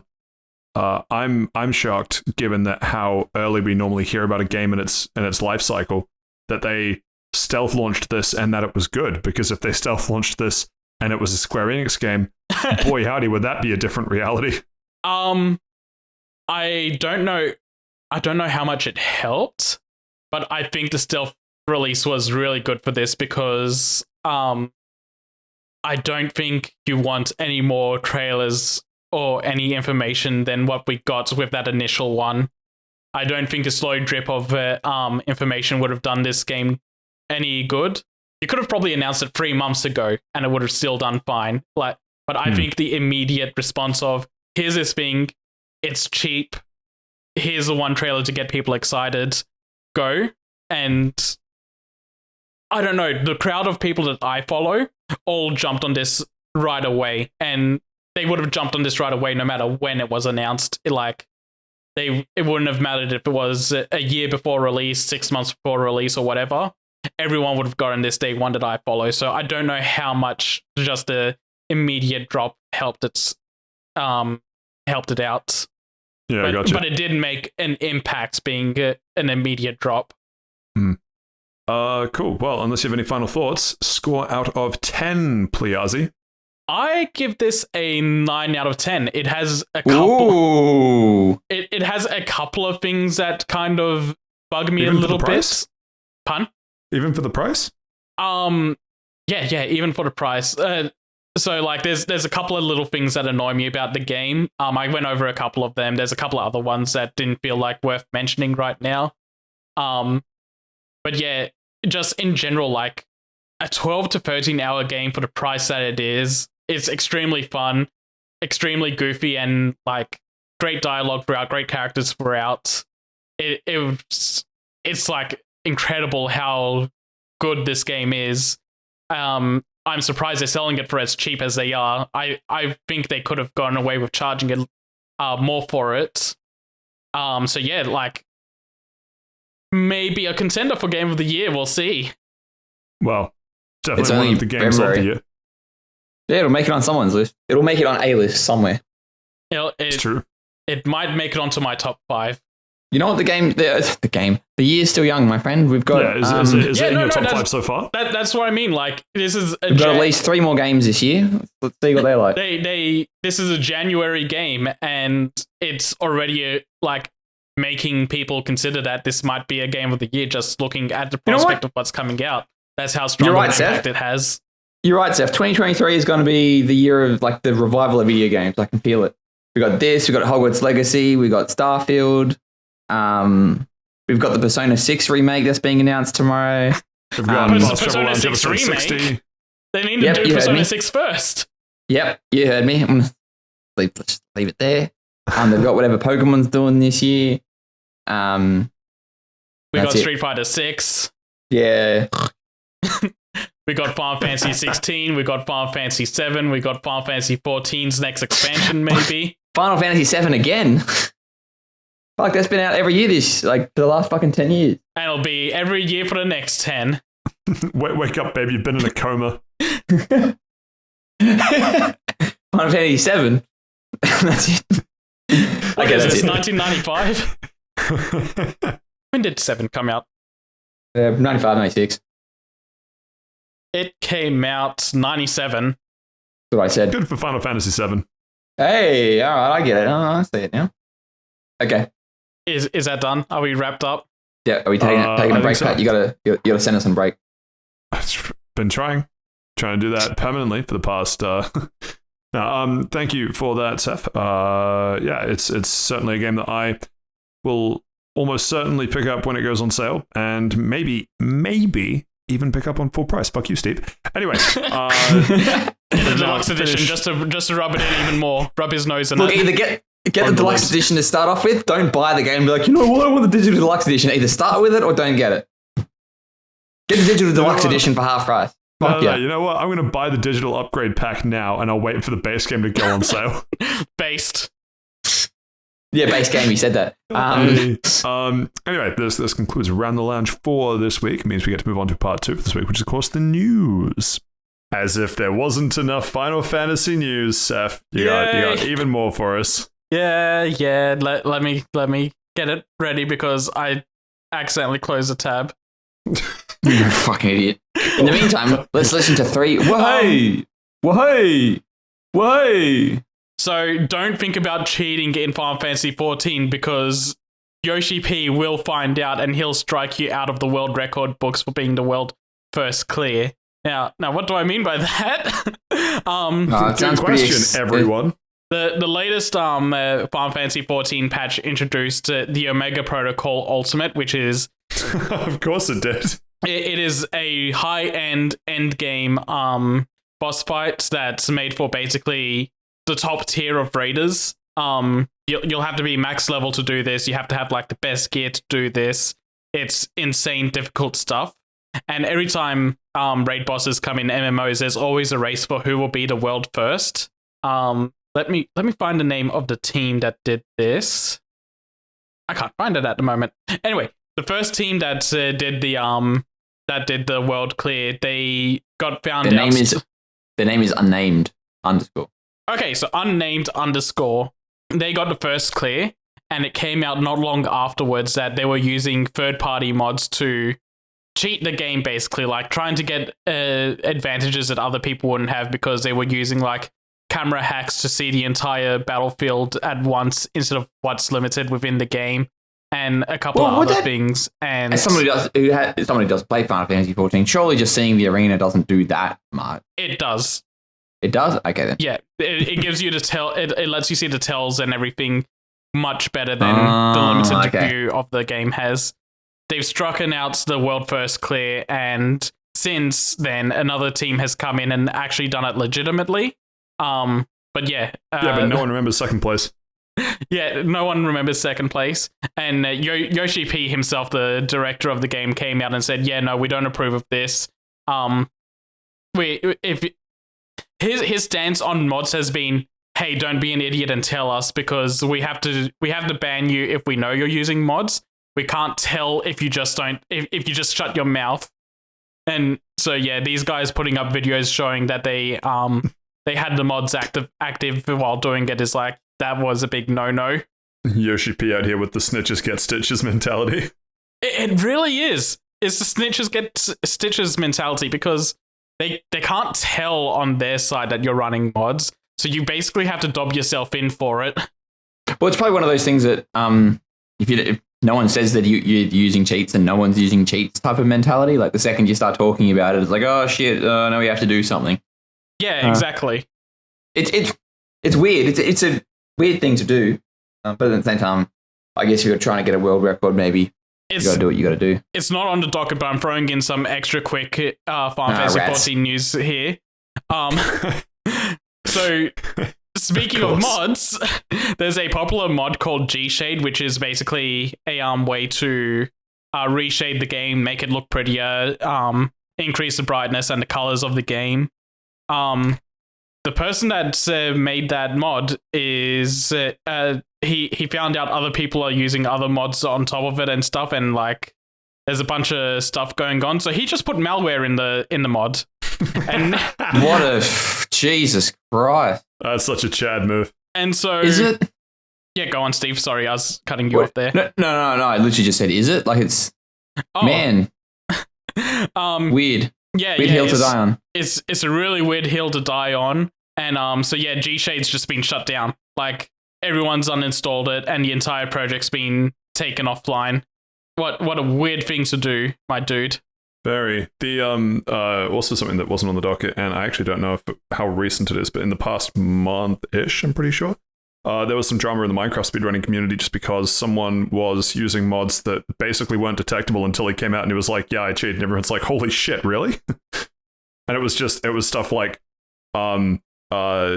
very, very slightly adjusted a couple spawn rates of things so that it's basically undetectable based on the sample size, because it was something to do with like a specific seed category for Minecraft, so it was already kind of clocked down to a T, but it was stuff like spawning a dolphin, therefore some bit in the water was like slightly faster, and he was like, oh yeah, no, that dolphin wasn't supposed to be there, I added that, and everyone's like, well, we need to improve anti-cheat now.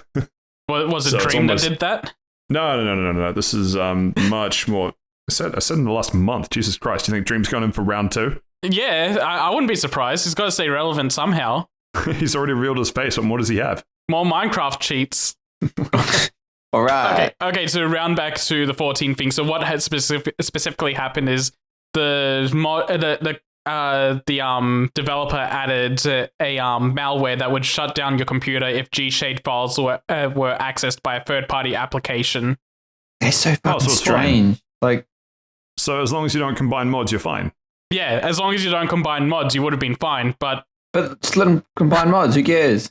But man, this is just more mods on top of mods bullshit for the Final Fantasy 14 community. Yoshi P's calling you out. The developers of G-shade are calling you out. It's all fun and games until you're like 15-year-old me and you get the files to Skyrim from a friend who was using a shit ton of mods and including the exploding chickens mod, and then you didn't understand why everyone in the village hated you because you accidentally killed everyone. That's just comedy. Just me. Just you. Wait a minute, you pirated Skyrim? You didn't even pirate Skyrim at all. Your friend gave it to you. No. What did he give it to you on like an external hard drive or something? Yeah, it was back in the days when we had metered internet, where I didn't have the capacity to download Skyrim, but I had it bought on Steam. It just would have taken me like a couple months of downloading chunks of it, and my mate was like, "Oh, I'll just give you the files." You could have just done it. What I used to do with that, I used to just download everything on the last day, leave my computer on. Man, 30th and the 31st, that's a great time to do it. Yeah, we started getting charged for. Oh, you got charged. Oh, no, our speeds just get like throttled. Yeah, we used to do that where it used to be a 10 gig cap and we download 10 gigs over like 3 or 4 weeks of the month, and then we download 50 gigs in the last. Before they throttle the speed. So guys, before they figure it out. I'm going to do this live on the podcast right now. This next news docket was meant to be here just to upset Josh. Should we cut it? Yeah, sure. Oh, the Crew 3. Yeah, I don't care about that. The Crew Motorfest. That's right. They were supposed to announce that. I don't care about the Crew. I played the first one. It was very mid. Forza does better. Gran Turismo does better. It definitely seems like we've got a good racing game at home. Yeah, but the racing game at home is better. Yeah, I just added this in because I wanted Josh to read the line. Ubisoft announces another game coming out before Sea of Thieves. I had a whole bit as well. I was going to be like, hey, what's Ubisoft's next game? And someone would have been like, Sea of Thieves. Like, dumbass. No, it's Prince of Persia is coming before that. Yeah. Anyway, the Crew Motorfest has been announced. We get to move on. Moving on to some Disgaea. Where's this fucking word? You're right on the money there. It's Disgaea. Disgaea. Yes. Nailed it. Disgaea. Disgaea. Stephen, go to the corner. Make your new noise. Why? No, the new noise. What was the noise? I can't remember. You're going to have to do it for me, Steph. It was the slur. No! Anyway, go get cancelled. Disgaea 7 coming to a bunch of platforms this fall.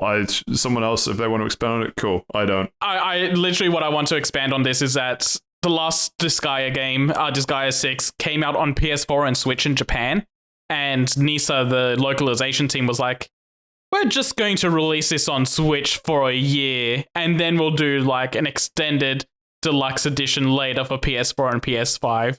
And everyone hated that move. So this time with Disgaea 7, they're going, we're just releasing it on every platform and PC this time. Please don't get mad at us. What kind of game is this? Hang on, let me guess. Is it a JRPG?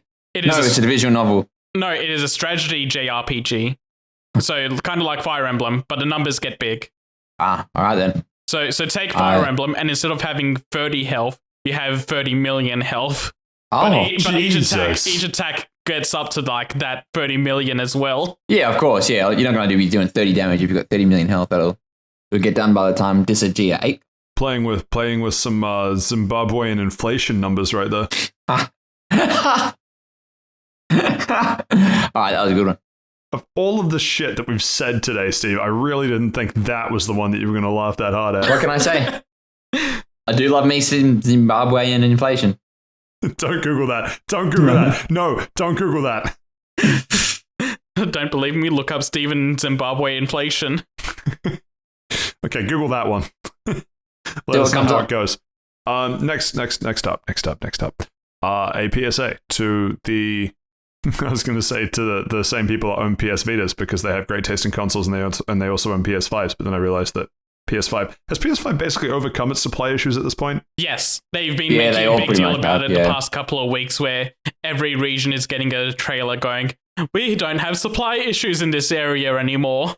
Anyway, welcome to all the new best game console owners other than PlayStation Vita owners. Shout out to the other 20 people out there. So part of what made owning a PS5 a really good deal is that there was a bunch of games in the PlayStation Plus collection, and they've been doing this since 2020. I don't know if it was part of the pandemic. I feel like it was partially related to the pandemic. This was on offer the moment the PS5 released, so it was literally just for PS5 owners. If you have PlayStation Plus, you have these. It was 20 games, but one of them got removed, so like it's 19 now. But you get these 19 games for free. Yeah. It was like it was a pretty cool idea. It definitely does seem like it was on their sort of take of being like, oh hey, we've got no PS5 games, so play these games. And they're actually like good games. Like just looking at the list now. Yeah, I mean, like realistically, there's only one game you need to play, which is Monster Hunter World. So the other games are bonuses. Sure. I'm sorry. Did you just throw Infamous Second Son under a bus? Yes. Or Last of Us Remastered. I mean, that one can go under the bus. Final Fantasy 15. That one's definitely under a bus. No, that one's under 2 buses. Detroit Become Human. Fallout 4. That one's in a trash fire. God of War. God of War's fine. Yeah, God of War's okay. You know what? I mean, it's just no go through the list. No, those are the only good games. I don't really care about it anymore. I like Batman Arkham Knight. I never played it. And Bloodborne's pretty great. No, Uncharted, A Thief's End, and Monster Hunter World. That's all you need. Yeah, not wrong. Mortal Kombat X. Yeah, but anyway, so... Yeah, a bunch of good games. Yeah. But and a bunch of like decent exclusives as well. Like you don't think they'd be giving away Uncharted 4 or Bloodborne. Like, that's quite a surprise. They're not exclusive anymore. Bloodborne still is, but Uncharted 4... Uncharted 4's made its way to PC now. Yeah. Anyway, so Sony, Mr. Rim Giant himself, is taking the PlayStation collection and taking it to the farm, where it'll have lots of wide open spaces to run and play. And the bus taking it to the farm that ran over all of those games on the way is leaving the station early May. So add those games to your account while you can. Yeah, I've gone through and added the ones that I know I'll want to play. Like, I don't give a fuck about Fallout 4, so I didn't get that.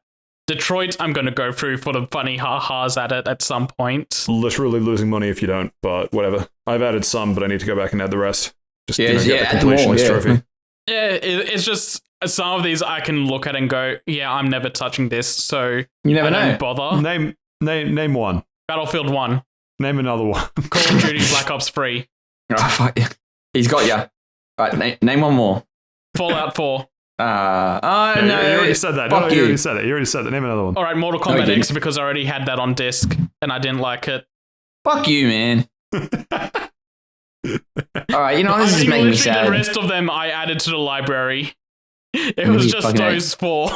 Man's like WAHEY to the library. Mortal Kombat 10. Oh, I didn't add The Last Guardian because I have that on disc, and it's actually worse if you get that digital. Explain. On PS5 anyway, it's worse if you get that digital. Explain. Don't explain. No, don't explain. No, I will explain. So what happened is they added a patch. Listens to Steve, doesn't listen to me. That's whatever. That's typical. WAHEY.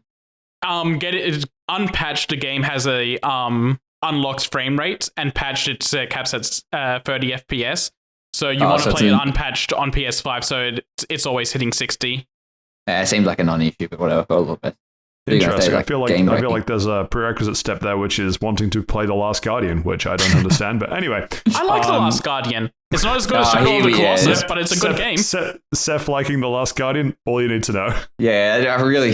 Even I know that game's fucking atrocious, and I'm not even played it. Yeah. Honestly, bro, say less. It's better than Eco. I do not know what that game is. That was the first of these. You mean Ico? Games. Yeah, Ico. Yeah. I've heard people pronounce it as Eco, so that's what I thought it was. Really? Oh shit! It might just be mega racist. 20% on your PlayStation playtime bill. Switch to Ico. I'm so sorry. I don't know what happened. That's like an insurance reference. Are we sponsored by Eco? That lizard took over your soul for like a split second. The ghost of excellent insurance deals took over me for a sec. Excellent insurance deals. We've got meerkats that sell insurance over here. Anyway, it's the fourth ghost of Christmas part. No, the fourth ghost of shit. Not the Nightmare Before Christmas. What's the Christmas Carol? The fourth ghost of A Christmas Carol. There we go. The ghost of good car insurance.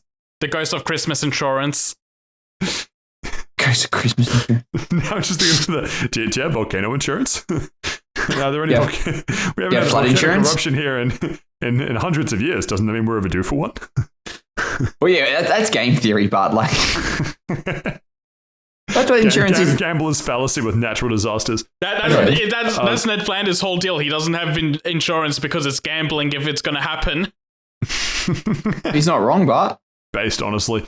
Anyway, next up on the list. Tekken 8. We have some gameplay.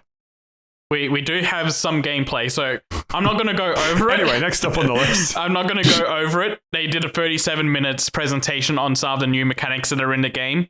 That's why I paused. I clicked the video. I'm like, oh fuck. They just they very intricately go over the new heat system that they're adding to the game and all the things it's doing. I'm not going to go over it. Watch it yourself. Level 5 wanted level. It looks interesting. It looks fun. They're making the game more aggressive and trying to get people to go more up in your face as the new momentum of the game, rather than the backdashing cancelling that's in Tekken right now. We'll see if that holds true in the competitive scene. More interestingly though, they reconfirmed that Nina Williams is going to be in the game. She's in every Tekken game, so it's not a surprise.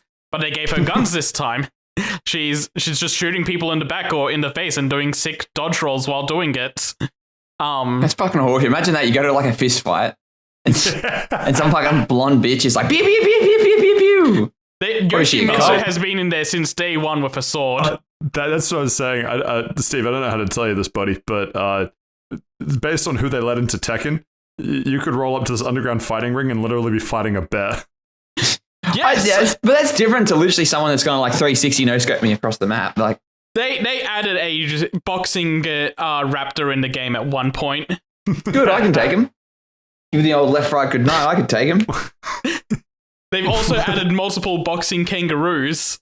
Yeah, I'd take them both. Hey, Steve, do you fancy your chances against... in the Joey, if you know what I mean, eh? Do you fancy your chances against one box-sized raptor or 100 raptor-sized boxes? I think he get lost in the first box. Is it raining? It goes over his head and he's done. I mean, I reckon I could take some soggy cardboard if it's raining. I don't know. 100 raptors, but... And it's not in this news. It's not in this news article, but also they confirms that the game company Eureka is going to be helping them with netcode on Tekken 7 and Tekken 8. What's the netcode? Eureka did rollback. Just one word. What's the netcode? Possibly rollback netcode. He said possibly. That's it. He's literally coped. He's on life support. Eureka did the rollback netcode for their game Fighting EX Layer, which is an Unreal Engine 3D game like Tekken is. So they have experience doing rollback. It came out shoddily at first, but I've heard that it's improved since. So it seems like they're going to be retrofitting it into Tekken 7 and just from day one making sure it works in Tekken 8. Cool. Anything else you want to add to Tekken, or can we move on? Game looks fun. Move on. Cool. I'm sure that could have been a segue. Anyway, fuck it. Star Wars news. We have some... I fucking love Star Wars. Okay. You want to like follow up on? No. I just take him away, toys. I just wanted to do a Red Letter Media reference. Do not know what that is. Google that. Red Letter Media. I don't get it. It's a film and video production company. You guys are really letting me go on with this, aren't you? Yes. WAHEY! Yep. I don't know, do podcasts or something? I don't really know. I don't get it. I'm embarrassing myself. Please. So Jedi, Star Wars, Jedi Survivor, eh? They did a fucking hell, you guys are really making me do this. You're killing me out here. you just kind of started and didn't stop. and every 2 words you're like, please stop me, and it's but then you continue. Seth, he needs to learn when to put down the shovel. All right. I'm literally pissing myself right now. Steven, just go WAHEY and move on. WAHEY. I'm sorry, Patrick. I had to make him do that. Speaking of things that went on too long and got cancelled, Twitch Seinfeld's dead. Anyway, next up on the list. Wait. We didn't even really touch on Star Wars. I just said I fucking love Star Wars, and then Steven broke. I'm sorry. I don't know what more context you need. They did a 9-minute gameplay presentation for a level. I haven't seen it yet because I didn't have time. But yeah, I go watch it if you're interested in Star Wars Jedi Survivor. I'm skipping through the trailer, and he's got dual lightsabers. Oh, the highest form of melee weapon. Dual sabers, dual sword, dual anything. Actually, I love it. Mwah. They also revealed in the trailer that he has a Kylo Ren lightsaber, and I'm so excited for that. I don't know what it can do differently from just a regular lightsaber, but it has those little lightsaber handguards, and that just does something for me. In the canon, I think they're vents, because the crystal's unstable. The crystal's like corrupted or something. He made it wrong, so he has to ventilate it like that. He bought the lightsaber on Wish. I think Wish has better products quality than what Kylo Ren can do. It does look good. It doesn't look that very different from like the last game. Maybe a bit more fluid. Yeah, it looks more fluid. Yeah, there's a grapple hook. He's climbing. Ooh, he's got a staff. Yeah, the staff was in the last game. It's a video game. Was it? I can't really remember. That game was good, but then it was very much like, okay, it's over now. Oh, they have new force abilities. Like you can just grab things and throw them at people. Can you do that in the last game? I just used to throw people around. I think you just threw people around, but now you can grab environmental objects. That's where you could do that. Maybe you could, and I'm just misremembering. But it looks fantastic. I'm not getting it day one. Because I know Steve's going to ask that. Are you getting it, though? I am getting it. I'm just going to wait for it to go down in price because I will not pay $125 for it. Actually, maybe Amazon has it for $85.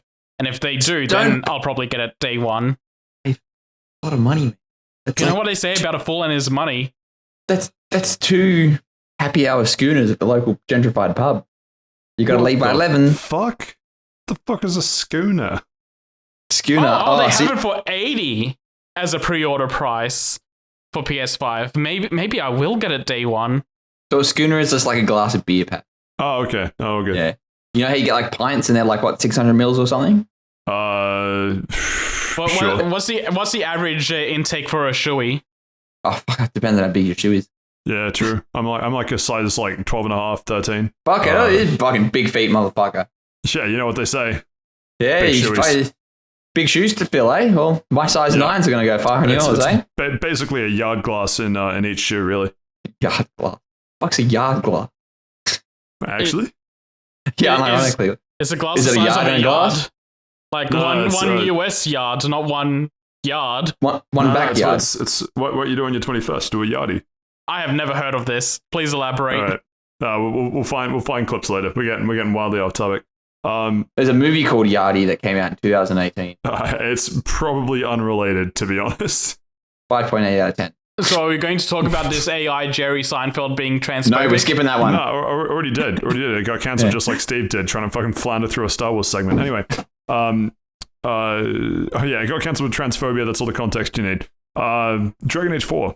I'll talk about this because I love Dragon Age. I don't give a shit. I'm talking about it. I wanted to post a GIF about this, but it's been taken down everywhere. The dropkick that was in this in the gameplay footage that leaked, I hope that it goes in as it was posted. I do not want that improved in any way. Okay, so let's back up. So some footage, like a very early, very alpha footage of Dragon Age 4 has leaked online. It seems to be sort of like one sort of combat setting in like a room. There's no roof. The fucking asset's very bad. The animations do look quite fluid, and the attacks do look very nice. There's like some party combat going on, as in like you've got your character and you've got 2 other of your party members that seem to be doing their own thing. And it looks it's very, very rough, but at the same time, you can sort of see the direction they're going on. Which leads me to my complaint. The actual Reddit post, it was posted on, the person gave a bit of a description of what I think was, my friend told me that this is what's happening. I'm like, I'm sure he did. Does he go to a different school? But essentially what it seems like they're going for an action RPG style, just like God of War 2018, and that's noted specifically as an experience. Yeah. As God a past of War 2018 is the direct inspiration. Yeah, inspiration, that was what I was looking for, which is a very weird thing because I thought, like, while it was like a good fluid game, it did nothing fucking new in terms of the action space. There was literally, it's a sort of take on that, what Batman Arkham Asylum did, like, 10, 15 years ago now. It's like cool, counter, hit, roll, special attack. Now I'm going to take issue with that. Okay, that's a gross simplification. That is a gross simplification and comparison to make, because there is miles between, like, gameplay style between Arkham and God of War, and just a general what you do in the combat of those games. I don't really think so. But anyway, so it's an interesting thing because of the last Dragon Ages. Like, so there's been 3 Dragon Age games, not including that weird card game they put out, which is actually not too bad. So Dragon Age Origins was essentially borderline top-down RPG that you could sort of make turn-based type. I think one of those, what are they, CRPGs, I think they're called. Like Pillars of Eternity or those Pathfinder games. It was a bit like that. Dragon Age 2 was pretty much action RPG, and then Dragon Age Inquisition was more so. And it just seems like that's the direction they're going in. They're bleeding more into the action RPG, which is good or bad. It is what it is. And as someone I've played every Dragon Age game like multiple times, gotten multiple endings with it, I'm really invested in the lore. I'm semi disappointed in it because there's a lot of depth in what they could do, and it seems like if they are sort of, maybe it's not the correct word because it is still an early alpha stage, but if they're sort of dumbing it down, like they'd be having to take out a couple of features for it to get to the God of War sort of stage. Like there's elemental effects that sort of should come in. There's different things that the old Dragon Age games that had that might sort of not make sense to be done in this type of way. But look, at the same time, maybe it's just sort of me being married to the past. Maybe I should just build a bridge, as they say. But yeah, excited for it. Will you be getting it day one? You know what? And may God forgive me for saying this, potentially. Like, there are certain things I... Oh no, you're going to pre-order it, aren't you? Look, let's see what the pre-order bonuses are. But there are certain game Haven't series. You learned your lesson from Fallout 4? Maybe it's cheaper in Turkey. Who knows? Yeah, maybe. I'll get the shipped out and I'll get it 4 years later. But there are certain game series that I really love, like this, the Mass Effect series. All right. Pokemon to an extent. On one hand, the historical knowledge of how good the Dragon Age and Mass Effect series are. On the other hand, everything BioWare has done recently. Look, if this is Dragon Age Inquisition 2? I didn't mind Dragon Age Inquisition. I thought it was not too bad. He's a lost cause, I'm sorry. It's terminal. Stop saying that. Are you eating? Yeah, I am. Sorry, I thought I could get away with it. God damn. No, past this host, you're not. I can smell it. What have I got then? Spaghetti. Oreos. Wrong, it's rice paper rolls, fuckwits. No, but Dragon Age Inquisition had a lot of problems, and a lot of those problems were existing. No, you haven't played. Have you played it, Seth? This isn't about me. This is about Dragon Age Inquisition. You haven't played the game. Every day it brings pain just by its own existence. So there was a lot of problems with Dragon Age Inquisition, like it's the real time quest you'd have to send your forces on, the open world being like really bad, and quest being essentially fetch quests and all that kind of stuff. But I feel like they were trying something new and it didn't work, and it's time for them to learn from it instead of doubling down. Hopefully they learned a lot of stuff from Mass Effect Andromeda, because that wasn't very good. That was very open for no reason. So hopefully they can use it as a learning opportunity. Maybe they'll make this one open for a reason. Maybe the recent remasters of the Mass Effect trilogy have reminded them, which what they can do in this space. It's unlikely, but I'm living on hope. Hoping and coping all your way to the bank. Speaking of, rumors are that the Nintendo Direct on February 8th. It's not a rumor anymore. It's happened. Right. Rumors of what's going to be on there. Sorry, I thought you were leading into rumors. There's going to be a Nintendo Direct, not... Every day I try. Every day I come into the studio and I think that this week will be the one where Saif doesn't fuck me over. And every week I go home and cry into my pillow disappointed. Don't be upset. You're going to do that anyway. That's not the point.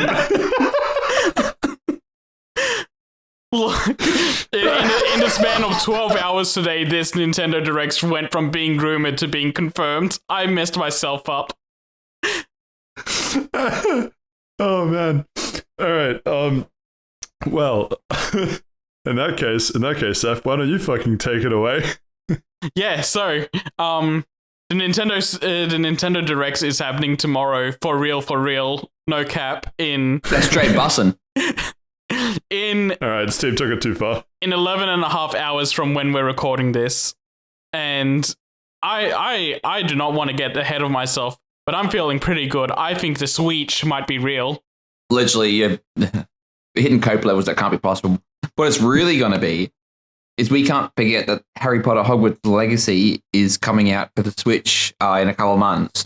So I think, if you'll allow me to dream for a bit, Dumbledore confirmed to Smash. Oh, Dumbledore even. I thought you were going to go Voldy. Nah, Dumbledore.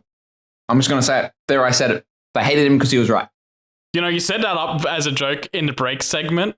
I don't feel like it delivered to my expectations. You know what? Mad. Let's call me out on that. Yeah, let's call me out on that. That's great. That's great. Fuck you, man. You're welcome. I do a lot of calling out on this podcast. Calling out the break segments, calling out the group chat segments. Here we are, just three colleagues, three acquaintances even, having a chat, trying to bring some good energy to the universe. And then Saif decides on the last news story of the docket to not only fucking murder me in cold blood, but then fucking take a swipe at Steve. It's what I do for fun. You know what? Just for that, I'm going to cough the rest of the podcast. Are you going to edit it? I'll just cut you out of the rest of the podcast. No, even worse. Steve, go find your old mic. Back the show. I'll just cut out the rest of his audio. Joke's on you. He did. Joke's on you. There's a non-zero chance he does that himself.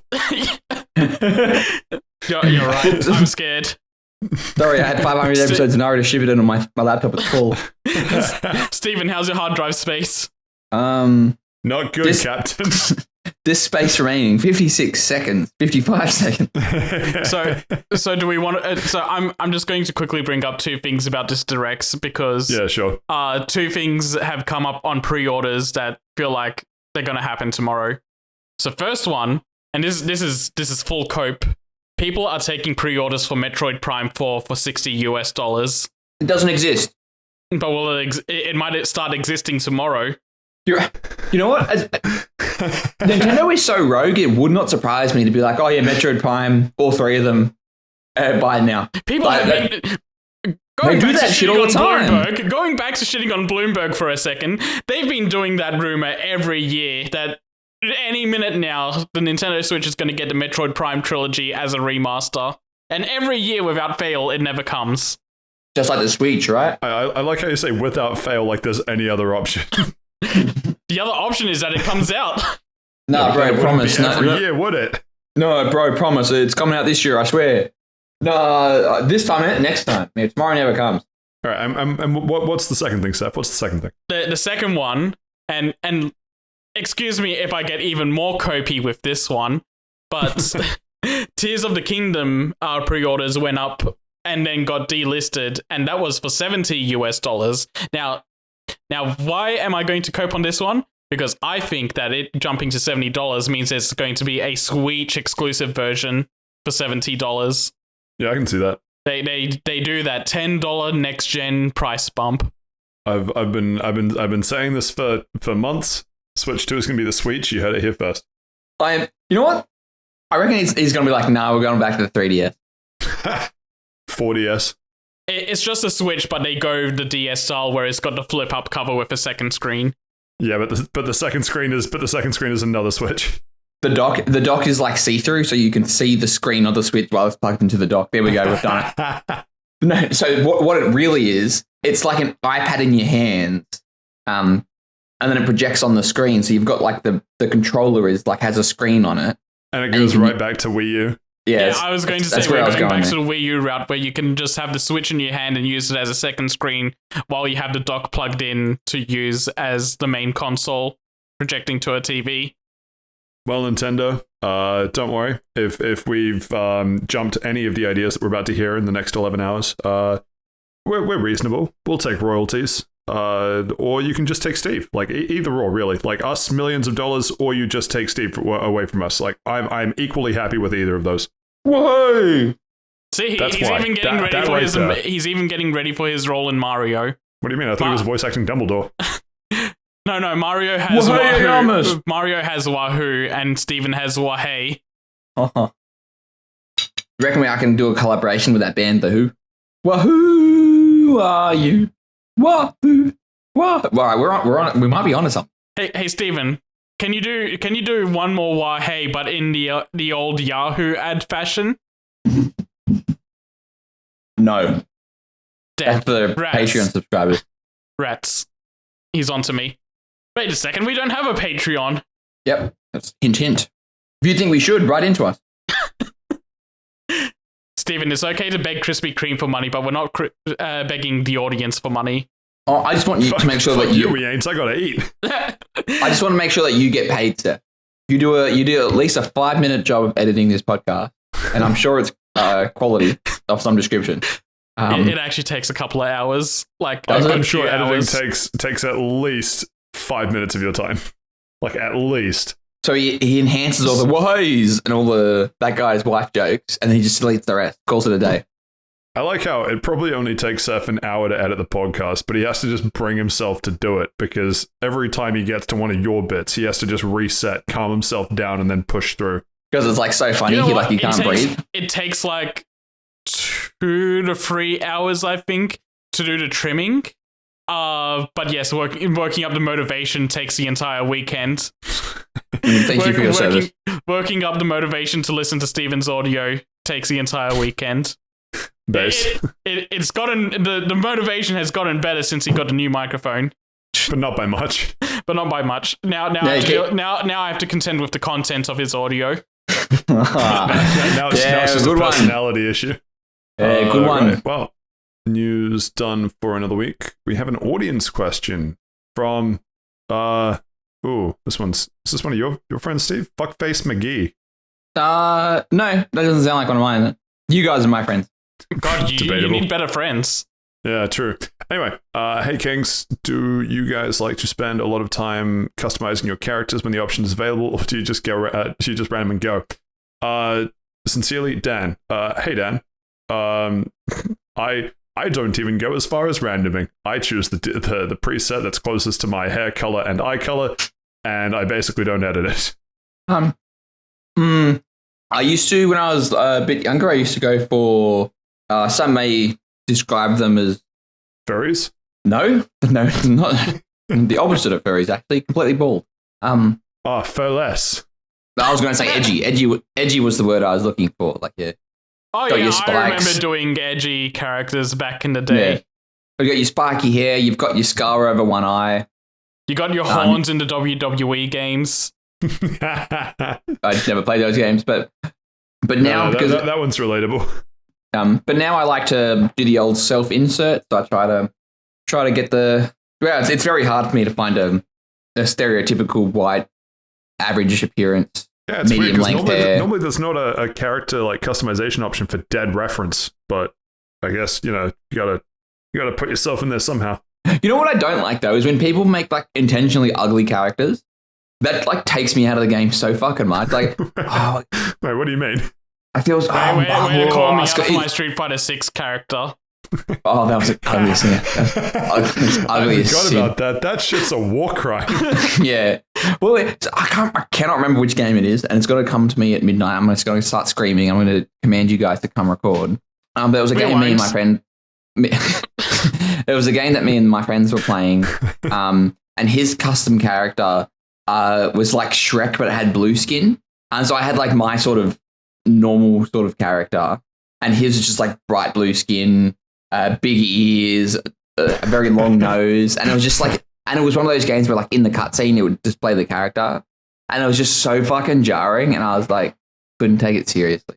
Oh, okay. Actually, I have two stories. Two stories on this one. So I make my character generic, but that's because to me, most of the time the character is not seen. So like Need for Speed Unbound, it's a single player game. I'm driving a car. I don't care about what I look like. I know there are cutscenes. I don't care. But in Monster Hunter, I again don't really care what I look like. But it's very easy to play Fashion Hunter and put layered armor on.